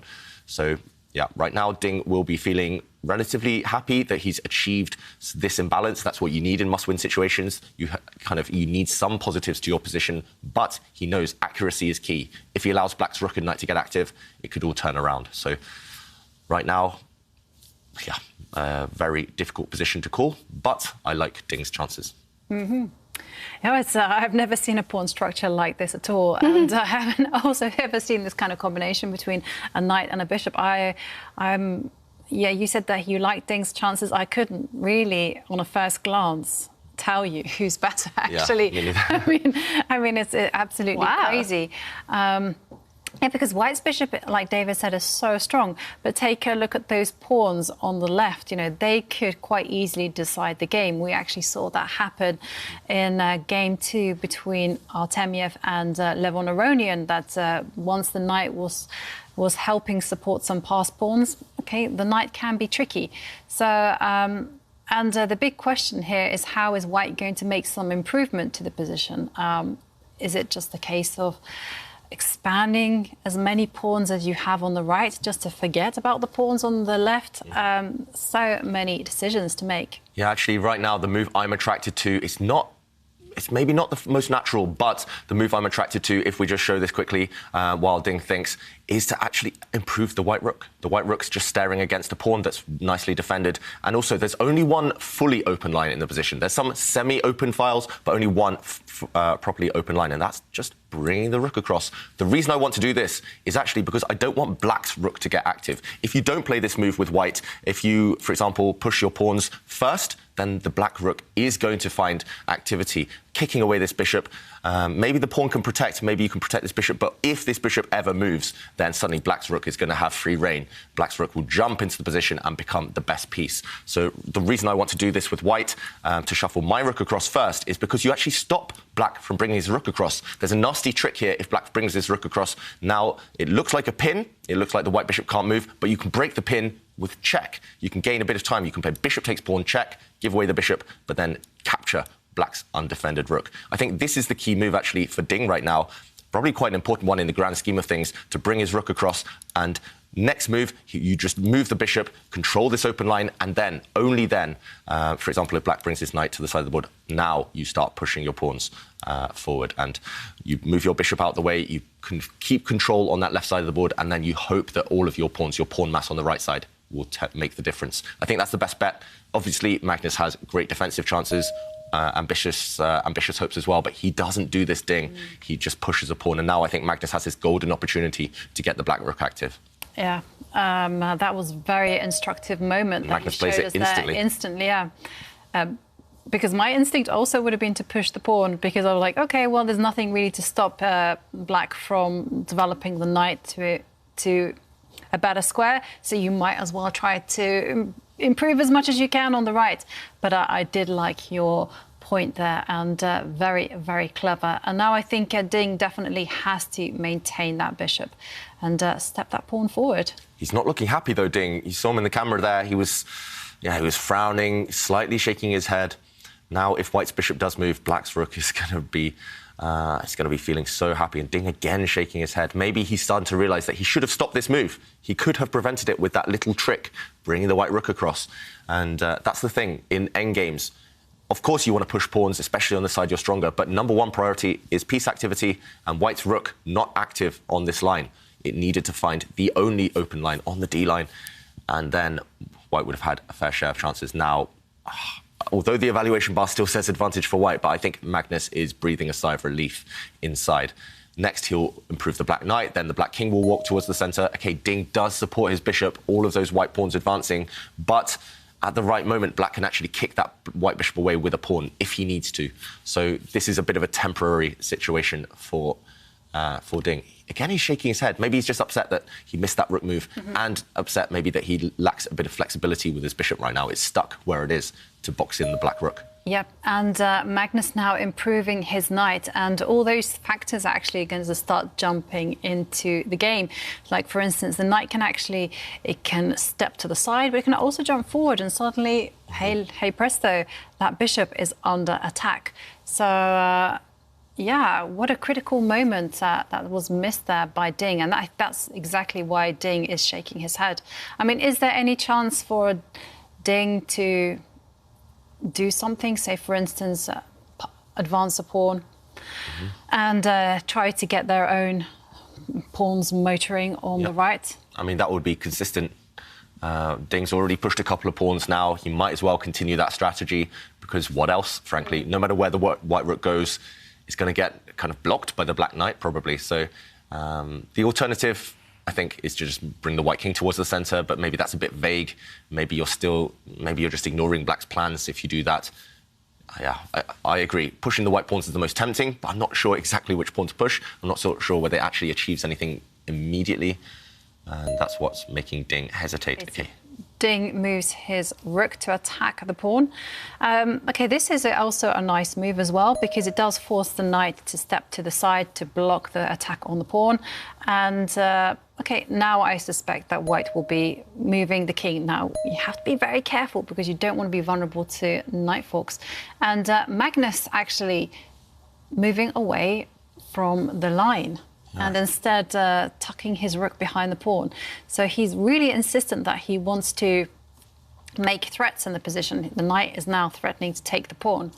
But is it really? I'm not so sure. Very mysterious move there by Magnus. One thing I should say, though, is we're at move 26. He's still got 14 minutes. And this is Magnus in cruise control, where he knows he's happy. He's maybe studied something similar to this before. I was taking a look at the opening. Maybe he even predicted this type of endgame arising. And this is Magnus, in confident, playing quickly. And so far today, he's been successful at least. OK, he kicks away the white bishop. That was the idea behind Black's rook move. But yeah, I just want to say, compared to the semi-finals, we saw against Levon Aronian, Magnus going low on the clock, making uncharacteristic blunders. When he's playing fast and confident, you definitely got to think that he's in control. And, wow, he continues the speed on big decisions. I would have been tempted, for example, to capture a pawn with the black knight there. I think that would have rebounded, maybe. You would have allowed White's pawns in the centre to run. But Magnus, bring the rook back to the open line. Can he get greedy here? Can he take another pawn with his knight? It's tempting. It's very tempting. It's very tempting. That'll be a 3 versus 0 advantage for pawns on the black side. Yeah, and it's on the board. And I suspect the idea is actually that White simply pushes the central pawn forward, the pawn that's furthest advanced, push it up one. And then the whole point is that after pawn takes pawn, bishop takes pawn is check. And then rook takes pawn in the air. So White trying to gain time to release his rook. You need to get your bishop out of the way. And what better way than giving check? So now, if Black plays pawn takes pawn, I think White's going to be very, very happy. Ding's going to relish getting that white rook active finally. So pawn takes pawn for Black, the most tempting move, but maybe not ideal. If you don't take that pawn, though, White's going to establish a very nice passed pawn. The move that calls out to me is to retreat the black knight actually here, but that entails some risk. And Magnus finally starting to think at a key moment in the game. Probably, though, he should have been thinking just before this move. So before allowing this white pawn to push up, he could have predicted this for sure. He could have just brought the black king to the side if he'd seen this idea. So maybe that one surprising Magnus. He's not showing it, but yeah, it feels strange to allow white this idea of pushing forward with his pawns. Let's see. Yeah, let's see. Does Magnus take or doesn't he? He did have that. Yeah, he did have that look on his face that, oh, I'm in a little bit of trouble kind of look. Crap. Yeah, it could have been easy. It could have been just smooth, no counterplay. Okay, still roughly balanced, but he could have just cut out all of white's fun. But now Magnus, he knows he's about to lean forward because it's getting serious now. He needs to come to work. All right. In the lead in the match for third place here, Magnus Carlsen. But if he loses this game, then they will tie the first match. So what can Magnus Carlsen do? He has all the time in the world to think about this next move and even his plan for the next few moves, at least. Yeah, a lot of time, but he should have spent it on the last turn. Now Magnus is raising his eyebrows. Yeah, it was the first move. I was suggesting knight takes pawn, black's knight taking a pawn on the side of the board, but the black knight is temporarily for one move offside, so Magnus probably should have prepared that move first. Maybe the move in hindsight he should have played was to bring the black king onto a dark square, so now there's no more checks from the white bishop. So he should have done that last move, and I think he would have been completely safe. Now, the more I look at it, the more I realise those white pawns are going to become dangerous. Yep. Definitely a hasty decision by Magnus there, and Ding looks happy as well. Ding looks happier as well, more focused now. Yeah, and Magnus moving his king and allowing pawn takes pawn. So that is one scary pawn that has reached almost the edge of the board. But okay, as compensation, Magnus has 3 passed pawns that are going to run to the edge of the board. So, yep, there he goes, attacking the bishop. Now, where would you retreat the bishop? There's only... Well, where would you move the bishop? Because you don't need to retreat it. You can retreat it to 2 squares, or you can move it forward. I'm thinking maybe white has a very sneaky move here, and that's actually not keeping the bishop on the same diagonal as your pawn. Retreat it to the other diagonal. OK, Magnus really not happy now. He's realising how dangerous this is. So that's we have to show that idea, because that is very crafty. So David's idea is actually to retreat the bishop, not keeping an eye on the protection of the pawn, but it's actually on the board. Yeah, this is exactly what I thought Ding should do. He retreats his bishop this way. That's doesn't look natural. It looks natural to keep your bishop protecting this pawn, but the reason you do it is because now this rook is unleashed, attacking this pawn. If black marches forward, the reason you kept your bishop on this diagonal is because now you can capture this black pawn. So that's the key, to go after the black pawns, ignoring your pawn with white, and suddenly black would be in huge trouble. So in the current position, Magnus has a dilemma. How do you protect this pawn? Maybe you can't. And if you can't, then the other most natural move is to maybe capture white's far advanced pawn, but suddenly you see the power of the rooks. There's a big differential here. White's rook is super active. It can go behind black's pawns. It can go up the board to check the black king. White's rook active. Black's rook on an open line, but not actually going anywhere. And the black knight as well on the side of the board, offside. And don't forget that white has a pass pawn in the middle of the board. That's also going to start advancing. So if that's not, what a beautiful piece. And it's also promoting on a light square. What does white have? Light square bishop. Ka-ching. Yep. So right now, if in the current position, I think black's in big trouble. It's just turned around in literally just 3 moves. Magnus lost control for 1 second, and then it's all spiraling out of control. So this pawn at target, not easy to hold it. Yeah, he just lost focus and just forgot to think about what Ding's plans were and tricks in the position. And actually, I agree with you. I put the kind of blame on the fact that he took the pawn and didn't improve his king situation. I mean, that idea has been in the air for so long. It's good strategy just to kind of prevent these type of tricks. It's good strategy putting your king on the opposite colour from your bishop, from your opponent's bishop. And OK, Magnus, he realised he couldn't defend that pawn in a safe way, so he just pushed his own pawn, and he's hoping that maybe the black knight can come in, maybe that pawn on the B line for black is going to continue running. It does look like it's quite easy to stop that pawn, though. White's rook can go behind, white's bishop can even stop it. Yeah, so Magnus, it's the commentator's curse. I was praising him for being in the flow, being quick, confident. He played 1 move too quickly, though, and that has come back to haunt him already. Yeah, white now up a pawn and looking good. Yeah, it certainly does look good. And Any chances? I mean, black does have 2 passed pawns on the left. I mean, can maybe Magnus can just forget what's happening in the centre and just kind of move the knight out of the way. Yep. I think that's the most likely move right now, but maybe Ding has a cunning plan. Actually, I just spotted one interesting idea, one nice idea for white, while Magnus makes a face there. Maybe we can keep an eye on him because he's not going to be happy with the progression of this game. The black knight can come in, but then the white bishop will just move. This bishop, maybe it will step this way to protect its pawn, but I have a cunning plan in mind if, instead of this knight jump, you push your pawn. This is the most tempting move. He's played it, and now Ding has a killer move. He can bring his bishop to the edge of the board, supporting this pawn, just ignoring black's play, saying, yes, you can push this one, but, OK, there we see, actually, it's the only move that immediately wins, putting your bishop on this square, ignoring black's pawn about to make it queen, and actually you can't stop it. But you make your own queen when you go for checkmate. You bring your rook across. And if black does make a queen now, then suddenly the rook will step up, trapping the black king. And after rook takes rook, you can even promote... OK, you can promote to a queen, but you can even promote to a rook there. Ding doesn't find the killer move, and maybe the advantage has slipped. In the current position, he just pushes his rook up 1 square. And now, OK, Magnus brings his knight, giving up this pawn. Well, his idea is to play knight takes. No, what's his idea? I don't see it. I don't understand. Maybe his idea is to play knight check. Magnus was fine there. Actually, Magnus could have just saved the game in this position by bringing his rook up and across to block the white rook. But he's just given up his best pawn. He's given up this pawn for free.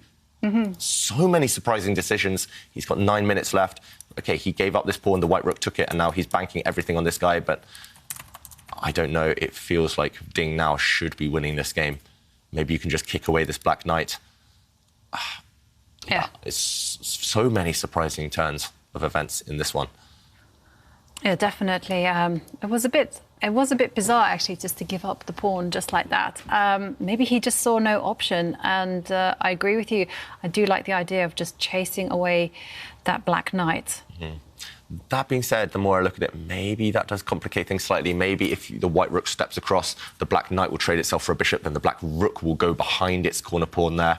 And you still have some work to do. You still have some issues. And Stockfish, the computer, still thinks that white's best move, he's not going to play it, I think. I would bet a lot of money, if I had any, that the white will not play this move to bring the bishop back to the edge of the board. There we go. He plays the most natural one, kicking away the black knight. But now the win is slipping away, maybe. He could have played the same idea that I highlighted earlier, to go for checkmate, to go for the black king. That would still winning. But now it's down to an endgame, a pure rook endgame. I mean, I don't know. I mean, how this endgame looks... It does look quite straightforward to me. I know you said that black's saving idea is just to get the rook behind the passed pawn and try to push it as far as you go, but the pawn will get stopped. Yeah, but we've seen that pretty much the same endgame, a very similar endgame previously in the tour, and there were some drawing chances. If your opponent's rook gets active, yours gets passive, some chances. I still think you're right. White is in control. White's, of course, the only one who can win this game. But the fact that Ding is thinking now, after the most obvious move by black, means that maybe he's realised it's not as easy as he thought. After white's king captures... OK, the rook captures that knight. The black rook, at the right moment, is going to go behind its pawn on the A line there. And white's rook is going to have to become terrible. There we go. It's going to have to become passive in order to stop that pawn. OK, and now the white king is just going to run and join that pawn. Needs that pawn in the corner. It's a nuisance. It needs to go. So what's to stop Ding from just marching the king towards the left? That will happen, and then black's going to bring his rook down to the 4th rank to eye up some of white's pawns to try and keep white's king kind of caught in 2 minds. OK, we're going to see it on the board. We're going to see it. Yeah, so I expect Magnus here to bring his rook down to the 4th line. OK, he takes the pawn first. If white's king continues its journey, that will be Magnus's plan. OK, the king slowly but surely heads to its destination, and yeah, Magnus has to make that move. And what else? Yeah, and so the move that I'm actually a little bit afraid of is like the rook will come down, and once the white pawn steps forward, the move that is really annoying is actually if black were to try to undermine. You have to. Yeah, you have to do it immediately. Yeah, exactly. Now is the chance to do it. OK, and Magnus plays it. Yeah, so white's pawn chain too strong. White has a 4 versus 2 advantage there, so you have to try and break that down. Okay, so now the king will carry on, continue attacking the rook. Yeah, so white's king will get distracted over there on the left side, and then the black rook will centralise itself. The problem is white's king's going to be so far away from the action once it continues its journey. Black's rook now and pawns undermining white's pawns, and if one of white's pawns, if one of those 4 drops off, gets traded, I think Magnus is going to save this. You need a 2-pawn advantage on that side of the board in order to win. Oh, look at Ding. He's not happy. He's underestimated this plan by Magnus. And yeah, if you drop 1 pawn, if you only have a 1-pawn advantage remaining on that right side of the board, it's not going to be enough. Rook endgames, 1-pawn deficit is easily holdable when it's all just on one side of the board. So Ding somehow needs to keep that 4 versus 2 advantage, but I don't think he can. He can't in a kind of safe, happy way, at least. He's going to have to give one of those pawns back in order to get black's pawn there on the left. And again, it must be a lesson in spend your time wisely. Ding, like Artemiev, just getting very low on the clock. Magnus and Levon both have spent little time on their clocks, and they have been able to save situations where it has been dramatic for them. And this is the issue, actually. Magnus steps forward with the rook and carries on protecting that pawn, and this is where you kind of really regret the rule in chess of like you have to move a king when it's in check.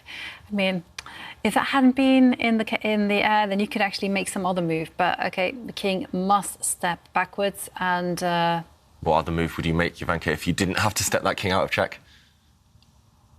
Yeah, anything. But okay, maybe, I mean, no, you don't need to step the king backwards. I mean, that's just really passive. Just step the king forward. So you think the king should go diagonally forward to the c4 square? It needs now active. To change its mind, head towards the right. Yeah, white's rook does keep the black pawn from advancing. White's rook defending everything along the second rank, so that would make sense. You don't want to put your piece on a bad square, a passive square. So white's best chance is to step forward. White should not go back with his king.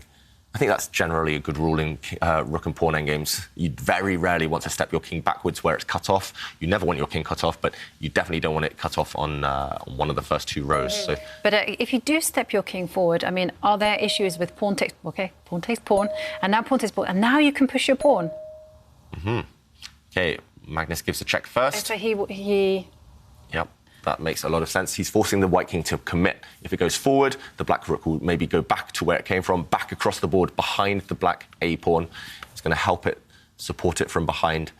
If the white king goes again towards that black pawn, then Magnus will repeat the position. He'll just give a check. White's king caught in 2 minds. It cannot do everything. That's the problem. It's overworked. And no matter where that king goes, OK, it does go back. That's a check. Thing just repeating the position once, maybe. We saw this position earlier with a set of pawns on the board, so not exactly the same, but same idea at least. And now, Ding has a big decision to make, no matter where he puts the king. I think if Magnus is given time as well, the black king might step forward and towards the white pawns. So you've got to be careful about doing that. But Magnus, he knows he has this under control. The black rook doing everything in this position, defending its pawn, attacking, harassing the white pawns, keeping the white king honest. Yeah. And, well, it's not a pretty picture if you have to retreat with your king. So I said, OK, I was going to say, just go forwards to the centre and just see what happens. But, OK. Sneaky trap there by Ding. He pushed a pawn forward with check. If black's king got greedy and captured white's central pawn, then the other pawn would have run forward. White's pawn on the F line. It's more important to block that one because the pawn on the F line there for white is supported by a rook. So that's the dangerous one. Right now, white's pawns are blockaded. That's the problem for Ding. There's no way that white can even think about breaking down this blockade. I mean, just anything wins. I mean, the rook can just wait. Yeah, black's rook can wait. Just wait on the 3rd row. And so Ding moves his rook forward, and now it's Magnus's turn to think. Yeah. Just better move the rook anywhere on the 3rd row. And that's the issue for Ding. The white king stuck blocking black's pawn. The white rook stuck defending its own pawns. Without those 2 pieces actually doing something, creating threats, no chance. I mean, is there any chance with the white rook just stepping 1 square to the side to support its furthermost pawn? Yep. So support a pawn on the E line. Yeah, that's the only try, but it's not going to work. Black's rook can just go back. Okay, but there is the way one to the big top right. there is one big trick in the position that if you try to blockade with your king, that's going to be a bad move because white can break down the blockade by just sacrificing a pawn, giving check. Okay, so Ding thinking, I think we might see this on the board. No, he goes back with his rook first. Magnus continues to wait. Yep. Nothing is changing here. Ding just trying to gain 10 seconds on the clock after every move, just to give himself more time to think. But we will see that plan in action, Jovanka. And I mean, it's the only plan for progress. I mean, I don't see anything else. And there you have it. So now the big threat is actually to step forward with the white pawn. So Black's rook goes back to defend. You could not blockade with the king, as you mentioned earlier. And now the big threat is actually to play king takes pawn. So basically, Ding is forced to then defend the pawn, and Black continues with putting the rook on the third row. Yeah. Easy. No progress to be made here.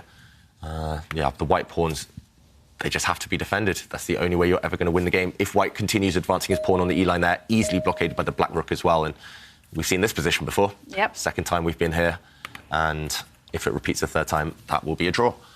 Magnus, he's set up the perfect defensive formation. And OK, what about another trick? Maybe... OK, not this way.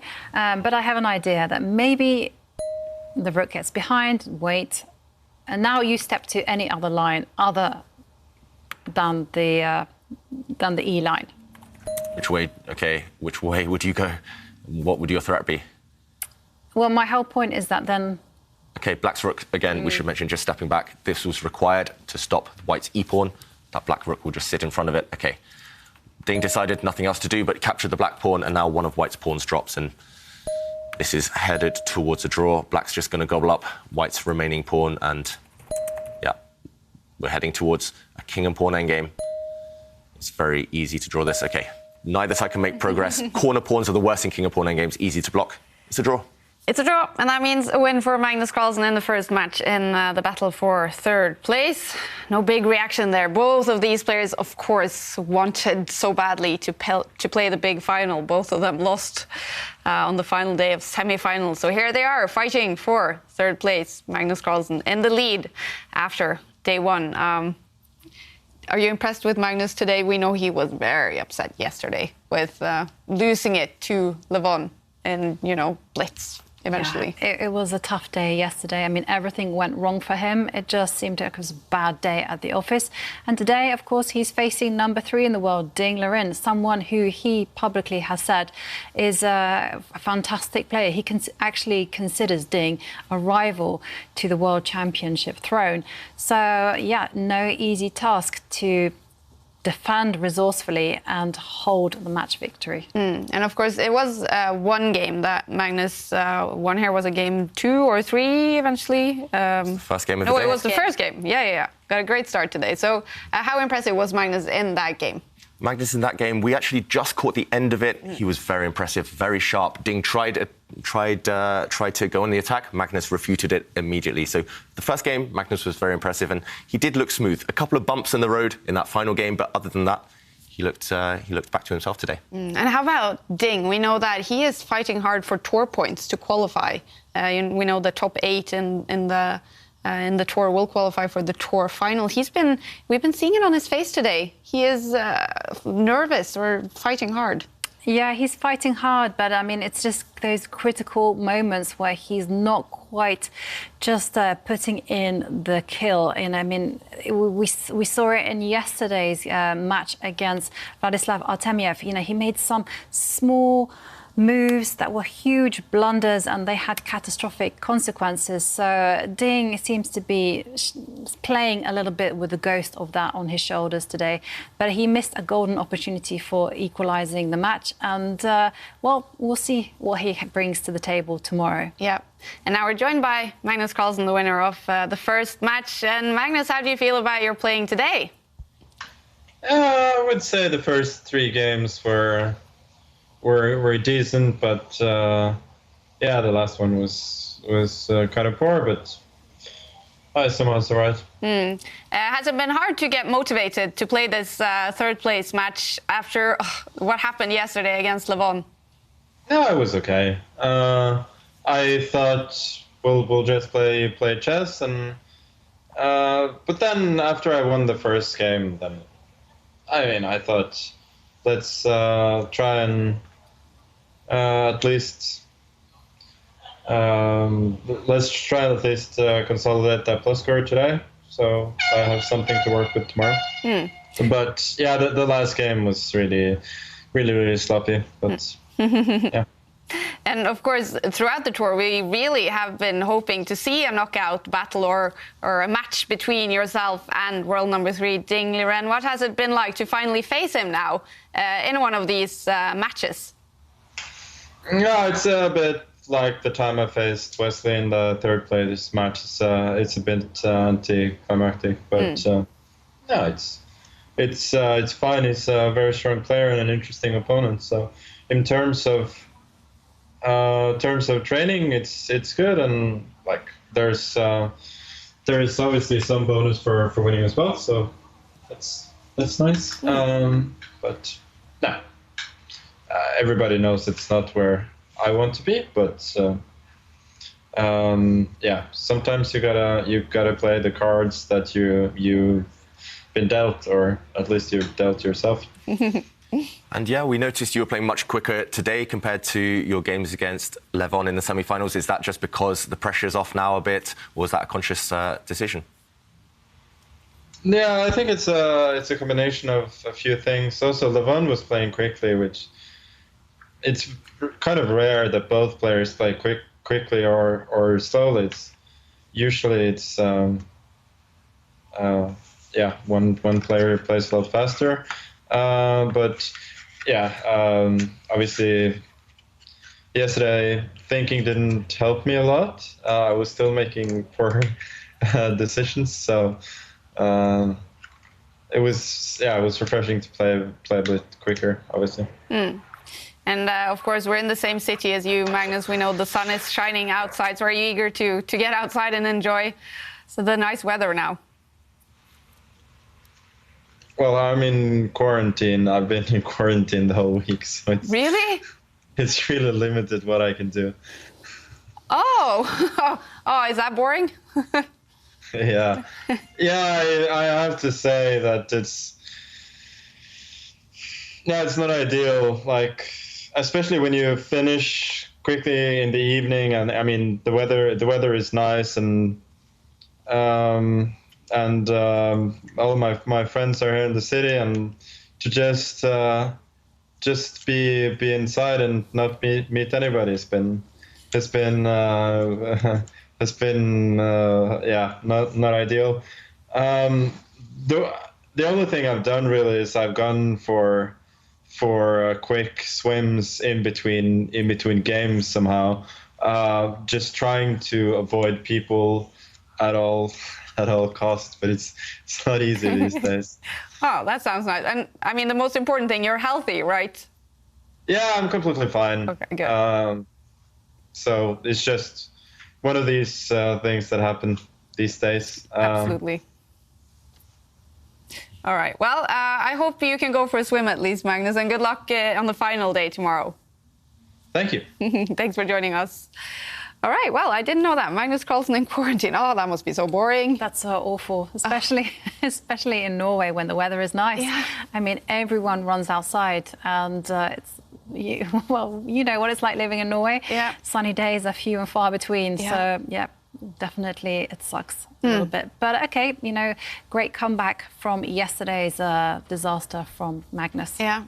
Do you think that will have affected him somewhat, David, that, you're not able to just get a break from the tournament? Exactly. It's always going to be at the back of your mind, right, that you're not just feeling free, that you can't do what you want. It's going to affect your preparation, your routine, everything. So, yeah, Magnus, he's trying to make the best of a bad situation. Of course, he was smiling there, which is nice to see. Yeah. And, I'm looking forward to seeing how that match finishes tomorrow. Yeah.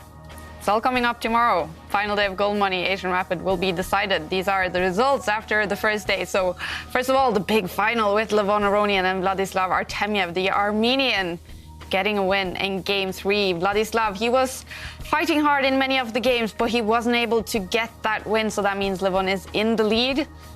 After the first match, Vladislav Artemyev, he has to make another comeback to tie the match and take it to tie breaks. If they tie the match tomorrow or Levon wins, he will, for the first time in the Meltwater Champions Chess Tour, be the winner of a tournament. Exciting stuff coming up. And Magnus Carlsen, he is in the lead after the first match against Ding, fighting for third place. Same situation for them tomorrow. Ding has to make a comeback to take it to tie breaks. All right, and we've had a very cool quiz of the day, and especially the prize is interesting. The prize is absolutely fantastic. You know, it only happens once a show, and it's a big one. Yeah, the prize is, you can see it there, 1 year Chess24 Premium membership, 1 year Play Magnus Plus membership, and that's 3 apps included there. And then you have the newly launched Chessable course, which is called Master Your Chess by Judith Holger.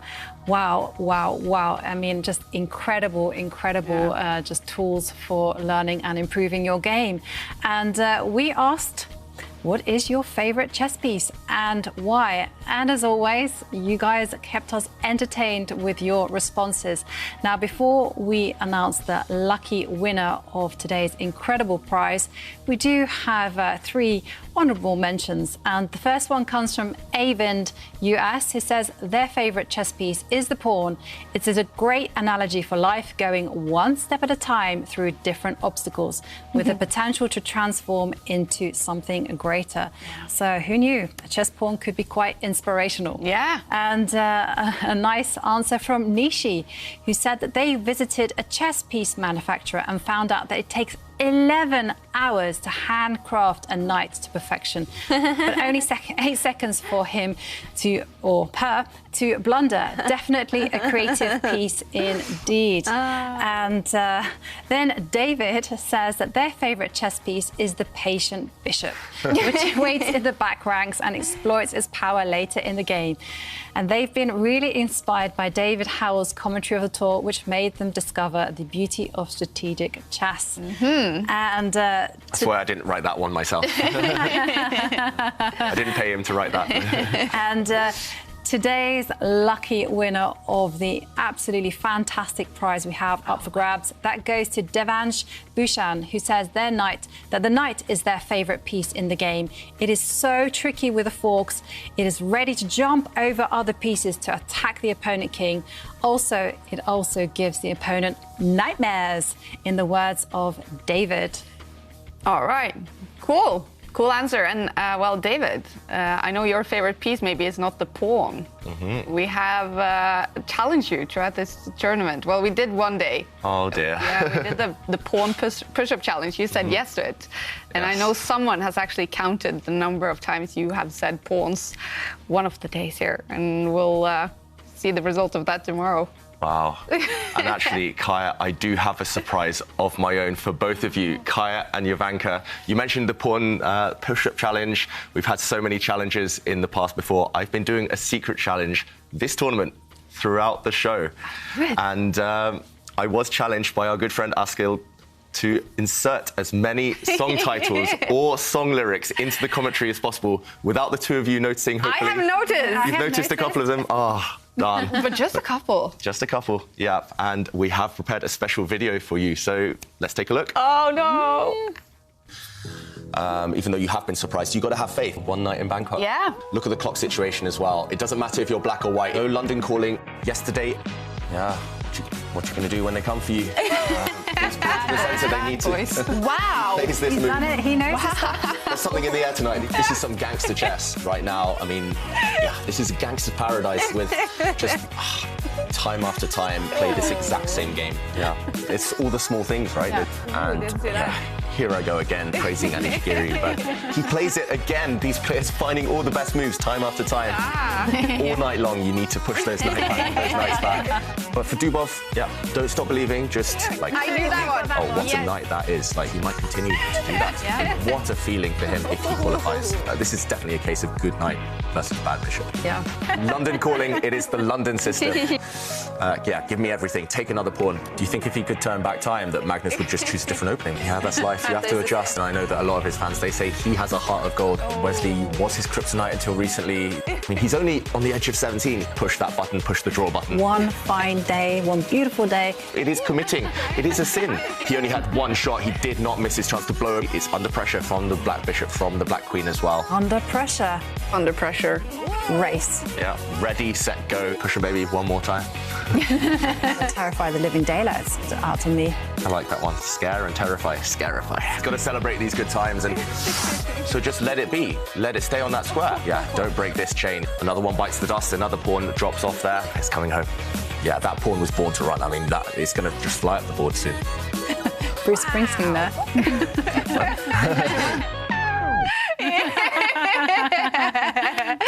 Wow, impressive stuff, David. I must admit, I didn't notice maybe half of them. I mean, some of them I did. I noticed that Don't Stop Believing. That was like, what is this, David? Trying to be so sneaky. But 40, I had no idea. There were many more as well, I think. But yeah, I thought I was pushing my luck towards the end. So I hope you enjoyed that. That was a lot of fun. Impressive stuff. Have you been aware of all of them, or have some of them been by accident? It's been very conscious. Askill was sending me a list and trying to be a bit sneaky. I didn't get London Calling. That one just went over my head. Yeah, and so many times as well, the London Calling. I know. And time after time, turn back time, didn't get any of them. Yeah. Gosh, David, genius. Genius. Not just at chess. It's all about those challenges. Good job, David. All right. We'll be looking for another couple of song lyrics by David tomorrow, as we will finish the Goldmoney Asian Rapid. Levon Aronian or Vladislav Artemiev will be the big winner of this tournament. So final big day coming up. We hope you guys will join us for the final drama. See you then. Bye.